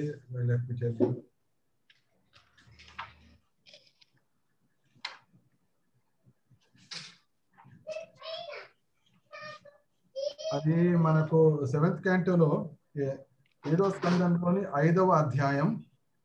ఓకే. 5వ అధ్యాయంలో 23, 24 రెండు శ్లోకాలు. 23, 24 ఈ రెండు శ్లోకాలు అంటే 7, 5, 23, 24. 7th canto 5th chapter 23, 24. చతుశ్లోకి భాగవతం 1st కాంటో అండి? అది 2nd canto వస్తుంది. 2nd canto. Hare Krishna. Thank you. Excellent class ప్రభుజీ. Thank you very much. Hare Krishna ప్రభుజీ. అందరూ భయపడుతున్నారు మీరు. దండవత్ మేడం అనే నోరు అంతా పెద్ద చాలా అలవాట్లో పొరపాటు కాకుండా కొద్ది కష్టం. అటెన్షన్. Very good. క్లాస్ బాగానే పనిచేసింది. చెప్పండి. Hello Suvarna Mataji. Hare Krishna Prabhuji. yes please. Prabhuji, నేను భాగవతం వినాలనుకుంటున్నా. గురుజీ దగ్గర తెలియదు నాకు ఎక్కువ. ఫస్ట్ టైం ఇలా వినటం మీ క్లాస్. మళ్ళీ చెప్పండి. మళ్ళీ మధ్యలో కొద్ది వాయిస్ బ్రేక్ అయింది. మళ్ళీ చెప్పండి.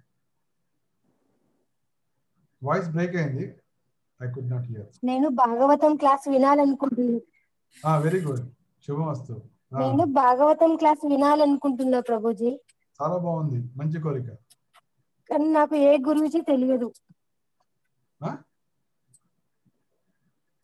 భాగవతం వినాలనుకుంటున్నా. ఏ గురుజీ తెలియదు ప్రభుజీ. ఏ గురుజీ? హరికృష్ణ మాతాజీ. మీరు హరికృష్ణ మాతాజీ ప్రభు, నేను if you don't mind Telugu Abids నుంచి హైదరాబాద్ అబిట్స్ వాళ్ళు ప్రతిరోజు సాయంత్రం భాగవతం చెప్తున్నారు మాతాజీ. మీరు ఇండియాలో కనుకుంటే జూమ్ లో దాన్ని కనెక్ట్ అవ్వచ్చు మాతాజీ.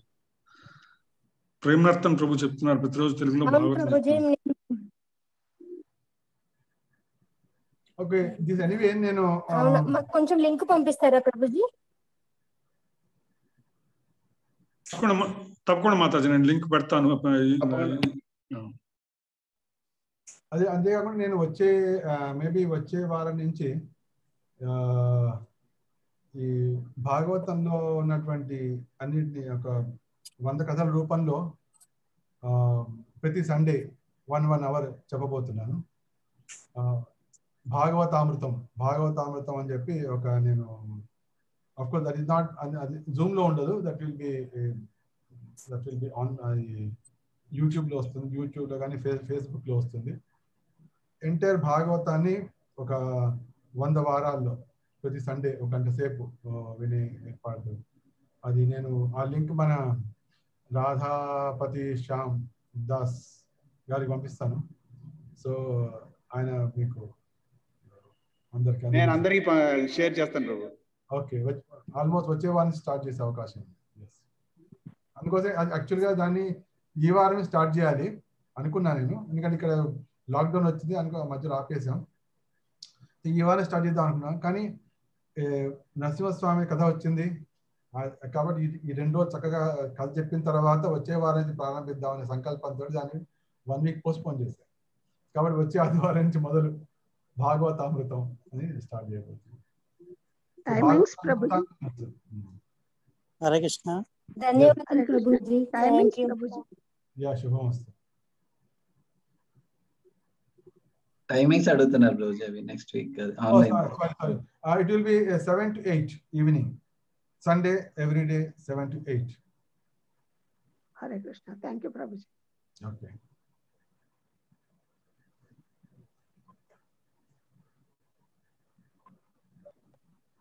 లక్ష్మీనారాయణ. ఓకే, భార్గవ యా చెప్పండి. హనంకొండ ప్రభుజీ మాది, హనంకొండ వరంగల్. మా ఊరే. ఓకే, ఒకసారి మీరు ఫోన్ లో మాట్లాడాం ప్రభుజీ, మీ క్లాసెస్ పోయిన అప్పటి నుంచి వింటూనే ఉన్నాము. మొన్న ఈ 2 months బంద్ చేసినప్పటి నుంచి మాకు అసలు ఆ క్లాసెస్ వినడం తెలుస్తలేదు, ఏం లేదు. మళ్ళీ ఇవాళ మీకు దర్శనం అయింది. ప్రతి వచ్చే సండే క్లాసెస్ ఉన్నాయి అంటుండే, మాకు చాలా సంతోషం ప్రభుజీ. భాగవతం కూడా కొనుక్కొని కొన్ని బుక్స్ కూడా నేను వితరణ చేసిన ప్రభుజీ. మీరు ఎప్పటికీ క్లాసెస్ చెప్పాలి ప్రభుజీ, చెప్తానే మేమన్నా అజ్ఞానం కదా, మేము కొంచెం జ్ఞానం తెచ్చుకోగలుగుతాం. వచ్చే వారం మళ్ళీ మొదలు. ప్రభుజీ మీరు హనంకొండకు వస్తా అని అన్నారు కదా, పోయిన ఇయర్ లో వస్తా 2021 హనుమంది ఉంది వస్తామని అన్నారు కదా ప్రభుజీ. మేబీ నవంబర్ డిసెంబర్ ఆ ప్రాంతాలు వస్తుంది. అప్పటికి అన్ని సెట్ అయిపోతే కరోనా తగ్గి. హరకృష్ణ ప్రభుజీ. దండవాద్ ప్రణామ్, కృష్ణమూర్తి. Okay, wonderful. ప్రభుజీ నేను వరంగల్ నుంచి మాట్లాడుతున్నాను. మా ఊరే ప్రభుజీ. మనం వరంగల్ టెంపుల్ మీద కూడా కొంచెం ఫోకస్ చేస్తే బాగుంటుందని ఆలోచన ప్రభుజీ. అదంతా ఇస్కాన్ పెద్దల కార్యక్రమం. మనం ఓన్లీ పుస్తకాలు రాయడం, అందరి పుస్తకాలు అందించడం, పుస్తకాలు వితరణ చేయడం, భగవద్ దర్శనం రాయడం, అందరికి భావతం చెప్పడం. నా సంకల్పం ఏమంటే భగవద్గీతని, భాగవతాన్ని మొత్తం రికార్డ్ చేసి, అంటే కనీసం భాగవతం మొత్తం ఒక 150 hours, భగవద్గీత మొత్తం ఒక 100 hours, ఈ విధంగా ప్రతి ప్రభుపాల వారు అన్ని చైతన్య చరితామృతం ఇవన్నీ కూడా వీడియో లెక్చర్స్ కంప్లీట్ రికార్డ్ చేసి విత్ వాటి ఫొటోస్తో పాటు చిన్న పుస్తకాలు, పెద్ద పుస్తకాలు ప్రతిదీ కూడా మొత్తం రికార్డ్ చేసి పర్ఫెక్ట్ గా అందించడం, ఒక వెబ్సైట్ తయారు చేసి అందరికి అవైలబుల్ చేయడం. ఎందుకంటే కొంచెం ఇప్పుడు మనకు వేలాది గ్రామాలు ఉన్నాయి, వందలాది సిటీలు ఉన్నాయి, కానీ వందలాది టెంపుల్స్ లేవు. తర్వాత మన టెంపుల్స్ లోకి వెళ్ళినా కూడా బేసిక్ జ్ఞానం మాత్రం చెప్తుంటారు. ఇంకా డీప్ గా మొత్తం అనేక పుస్తకాలు అనే వాళ్ళకి జ్ఞానం ఎప్పటికీ రాదు. సపోజ్ భగవద్గీత ఉంది, భగవద్గీత మనం తీసుకుంటే ఒక 10-15 శ్లోకాలు ఉంటాయి. ఆ 10-15 శ్లోకాల మీద నడుస్తుంటుంది. కానీ మన 700 శ్లోకాల్లో ఎక్కడ పోతుంది భాగవతం? ఇవన్నీ రాదు, ఛాన్స్ రాదు. మరి అటువంటిప్పుడు జనులకి ఏ పుస్తకంలో ఎక్కడ ఉంది, ఏ పుస్తకంలో ఏంటి? సపోజ్ నేను మీకు చెప్పాను, ఈ 23-24 శ్లోకాలకి ప్రభుపాద వారు 15 పేజీల భాష్యం రాశారు. దాంట్లో చదవాలి, దాంట్లో అర్చనంలో ఈ విషయం ఉంది, దాంట్లో ఈ విషయాన్ని చెప్పారు. ఇవన్నీ మీకు తెలిసే అవకాశమే లేదు. నేను చెప్పాను కాబట్టి మీరు ఆ 15 పేజీలు చదివే అవకాశం ఉంటుంది. కాబట్టి నేను ఏది మీరు దాన్ని మిస్ చేయొద్దు, ఏది మీరు తప్పకుండా చదవాలి, ఈ విషయాలని ఎవరో కనీసం ఒకరైనా చెప్పగలిగి ఉంటే, వాళ్ళు రికార్డ్ చేసి ఉంటే వాడికి ఎప్పుడోకప్పుడు ఆ విషయం తెలుస్తుంది. అదే లేకుండా ఉంటే వాళ్ళు పుస్తకాలు తీసుకుంటారు, కానీ ఏది ఎక్కడ చదవాలో, ఎప్పుడు చదవాలో, ఎందుకు చదవాలో వాడికి తెలియకుండా పోతుంది. అటువంటి పరిస్థితి రావద్దని కనీసం నెక్స్ట్ ఒక 5 years టైం లోపల ఇవన్నీ కూడా నేను మొత్తం రికార్డ్ చేసి పెడతా, కంప్లీట్ రికార్డ్ చేసి పెడతా. అది కూడా వీడియో రికార్డింగ్. అప్పుడేంటి హాయిగా మీరు వారం రోజులు భాగవతం విందాం అనుకున్న భావ సప్తాహ రూపంలో అది కూడా ఉంటుంది. లేదంటే మేము 1 రోజులు మొత్తం వినాలి, అది కూడా ఉంటుంది. లేదంటే మేము కథల రూపంలో వినాలి, అది కూడా ఉంటుంది. భగవద్గీత ఓన్లీ ఇట్లా అనేక ఏ యాంగిల్లో వాళ్ళు వినాలనుకున్నారో ఆయా యాంగిల్లో మొత్తం కూడా చేసి పెట్టేశామంటే రాసినందుకు, అంటే రాయడం అయిపోయింది ఇప్పుడు, అంటే ఇప్పుడు దాదాపు 24 years రాస్తున్నాం. ఇంకొక 5 years లోపల మిగతా మొత్తం సంపూర్ణం అవుతుంది. ఇదైన తర్వాత ఇంకొక 5-6 ఏళ్ళు ఈ రికార్డింగ్ కూడా చేసి పెట్టామంటే రాయడము, చెప్పడం, ఆ వెబ్సైట్ పెట్టేసామంటే అవైలబుల్ ఫర్ ఎవ్రీబడి. ఇది నా అన్నమాట. కాబట్టి ఒక మందిరానికి ఫిక్స్ అయ్యి కావడం అనేది అది that is not my approach. అందరిలో ఐఎమ్ ఆఫ్ ఎవ్రీబడి, అందరికి సంబంధించిన. Yes Prabhuji, go head. Hare Krishna. Yes Prabhuji. దండోత్ ప్రణామ్ ప్రభు. జై. హరే కృష్ణ. చెప్పండి. హరే కృష్ణ. దండవత్ ప్రణాం ప్రభు. దండవత్ ప్రణాం. హరే బోల్. ప్రభుజీ ఒక డౌట్ ఉంది భాగవతంలో. yes ఫస్ట్ క్యాంటలో నారదుడు వ్యాసమునికి భాగవతం గురించి రాయమని చెప్తాడు, అలా ఉంది. నెక్స్ట్ థర్డ్ క్యాంటలో పలస్యముని పరాశరమునికి చెప్తాడు, అట్లా ఉంది. అది కన్ఫ్యూజ్ అవుతుందండి. అటువంటిది ఏం లేదు. అంటే మీరు ఎక్కడ రెఫర్ చేస్తున్నారు నాకు తెలియదు. హలో కాదు, మీరు ఎక్కడ దాన్ని రెఫర్ చేస్తున్నారు నాకు ఐడియా లేదు. మన భాగవతంలో థర్డ్ క్యాంటలో ఎక్కడ అటువంటి ప్రసక్తి లేదు. కానీ మీరు అంటే దేని చూసి వేరే దాన్ని అనుకునే అవకాశం ఉంది. మన ఇస్కాన్ భాగవతమే చూస్తున్నా, మీరు రాసిన తెలుగులో మీరు రాసిన దాన్ని చూస్తున్నా. ఓకే, దాని నెంబర్ చెప్పండి ఎక్కడైనా. మళ్ళీ రేపు చెప్తానండి. నేను కూడా ఈ లోపల చూస్తే నేను మీకు ఆన్సర్ చేస్తాను. ఓకే ఓకే, థ్యాంక్స్ అండి. హరే కృష్ణ.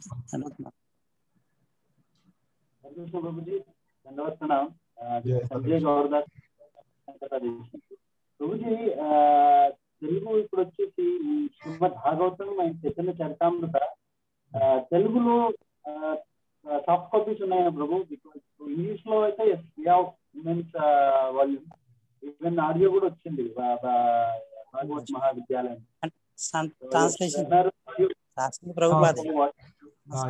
అవన్నీ ఇంకొక త్వరలో రాబోతున్నాయి. ఒక యాప్ రాబోతోంది తెలుగులో. ఆ యాప్స్ లో ఇవన్నీ పుస్తకాలు ఉంటాయి, త్వరలో రాబోతోంది. It is under preparation. All the books in the app లో రాబోతున్నాయి. No, because hard copies, like especially when traveling time or in office also. అందుకోసమే దానికి కావాల్సిన అన్ని ఏర్పాట్లు చేస్తున్నాం మేము. అది అయిపోతుంది అదే కాబట్టి అది త్వరలోనే ఒక యాప్ రూపంలో వస్తుంది. అది అన్ని కూడా సాఫ్ట్ కాపీలు అవైలబుల్ అయితే అన్ని పుస్తకాలు, all books, English, small, big, medium, everything will be available, but not free of cost. Hare Krishna. సమయం మనం ఆఖరి ప్రశ్న లేకపోతే గోపీచంద్ ప్రభు మాట్లాడడానికి నేను కోరుకుంటున్నాను. Hare Krishna Prabhuji, it was really wonderful session. Please accept my humble obeisances. సాష్టాంగ ప్రణామాలు. యువర్ క్లాస్, మీ క్లాస్ చాలా it is full of nectar which we can take home. క్షమించాలి, నా తెలుగు అంతగా బాగుండదు, సో నేను కొంచెం ఇంగ్లీష్ మిక్స్ చేస్తాను. సో మీరు చెప్పిండేది మా తీసుకొని మననం చేసుకొని ప్రాక్టీస్ చేసే విధంగా ఉన్నాయి అన్ని అన్ని అన్ని మీ ప్రవచనాల విషయాలు. చాలా బాగా చెప్పారు. ఎంత బాగా చెప్పారంటే ఎంకరేజ్ చేస్తూ స్టార్టింగ్ లోనే భాగవతం ఓన్లీ పునీతులే వినగలుగుతారు, ఆ పునీతులు మీరందరూ వచ్చి వినాలనుకుంటున్నారు కనుక మీరు పునీతులు అని చెప్పేసి ఇనిషియల్ లోనే మీరు మమ్మల్ని ఎంకరేజ్ చేసేసారు. చాలా థ్యాంక్స్ ప్రభుజీ. ఆ విధంగా ఎన్నో విషయాలు ప్రతి ఒక్కటి మేము ఒక చిన్న ఎగ్జాంపుల్ చెప్తాను మీకు, మీరే ఏ విధంగా చెప్పారనేది. ప్రభుపాదుల వారు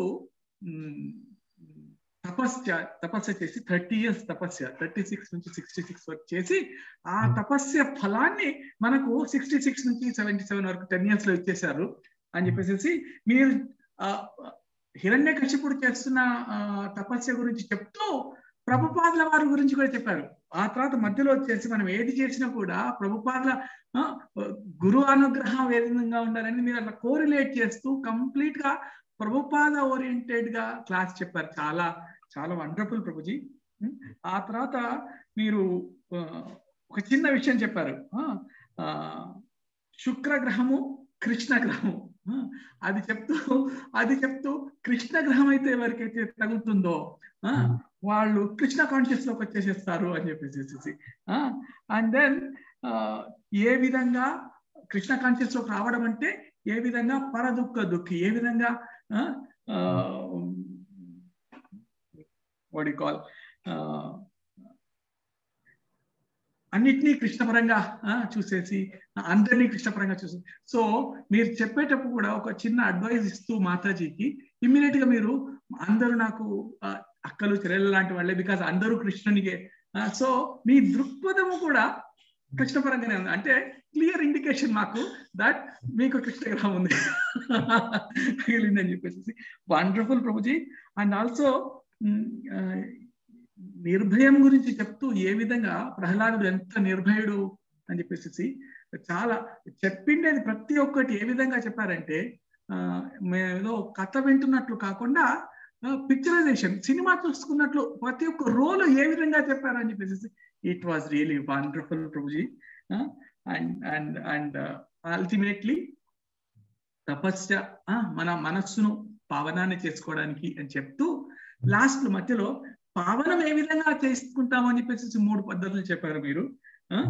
వైష్ణవ పాదధూళి, వైష్ణవ ఉచ్చిష్ట అండ్ పాదోదకం అని చెప్పేసి. So you have given everything very nice. ఎంత బాగా అరటి పండును వదిలిపెట్టేసి ఏ విధంగా మనం నమలవసరం లేకుండా అరటి పండును మింగగలుగుతామో ఆ విధంగా విడదీసి సులువుగా చెప్పారు.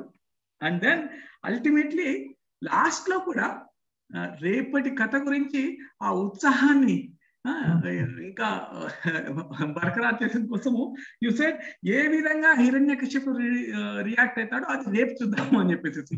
So it was your class was really I cannot properly put it in my words. చాలా బాగా, చాలా ఇంట్రెస్టింగ్ గా, ఉత్సాహంగా రేపు కూడా వినే దాని విధంగా చెప్తారు. And everything relating to Prabhupada, what he said it, and that is showing how manamandramu oka bona fide sampradayalo oka bona fide sampradaya paddanga vinali, అర్థం చేసుకోవాలి అండ్ పునీతం కావాలి అని చెప్పేసి చాలా చక్కగా చెప్పారు ప్రభుజీ. ధన్యవాదాలు. Thank you Prabhuji. రాధాపతి ప్రభు నాకు ఈ అవకాశాన్ని ఇచ్చినందుకోసము మీకు కూడా ధన్యవాదాలు. Over to you Prabhuji. Hare Krishna.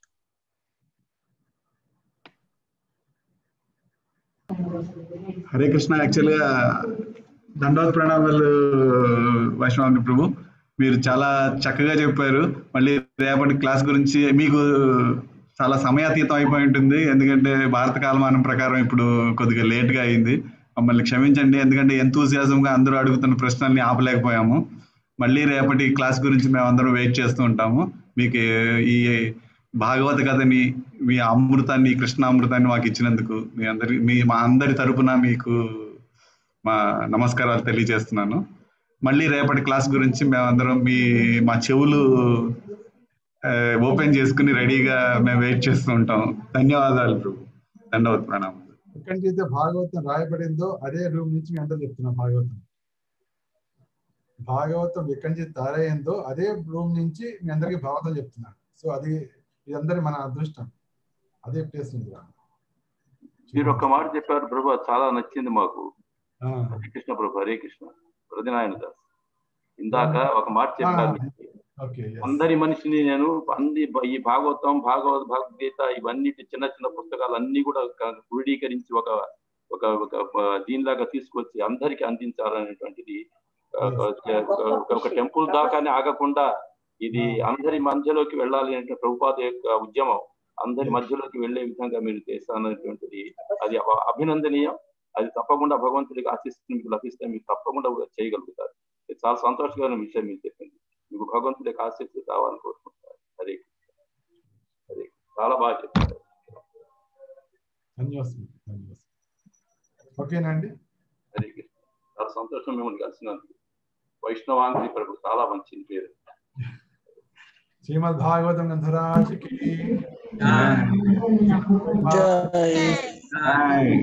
జై వైష్ణవాంగి ప్రభు జీ కి జై. కల్పతరుభ్యశ్చ కృపా సింధుభ్యైవ చ పతితానాం పావనేభ్యో వైష్ణవేభ్యో నమో నమః. భక్తులకి జై, శ్రీల ప్రభుపాదకి జై, వైష్ణవాంగిరి దాస్ ప్రభుకి జై. Thank you. Hare Krishna. I'm ending the meeting. Hare Krishna Prabhuji. Thank you, Radhapati Prabhuji. Thank you so much for arranging a nice class. మీరు మాకు స్ఫూర్తినిచ్చారు ప్రభు, మీ వల్లనే జరిగింది ఇదంతా. Hare Krishna. No, it is all your efforts. Radhapati ప్రభు, మీరు ఎక్కడి నుంచి ఇది? నేను విజయవాడ నుంచి ప్రభుజీ. ఇప్పుడు విజయవాడ నుంచి చేశారా ఇది జూమ్?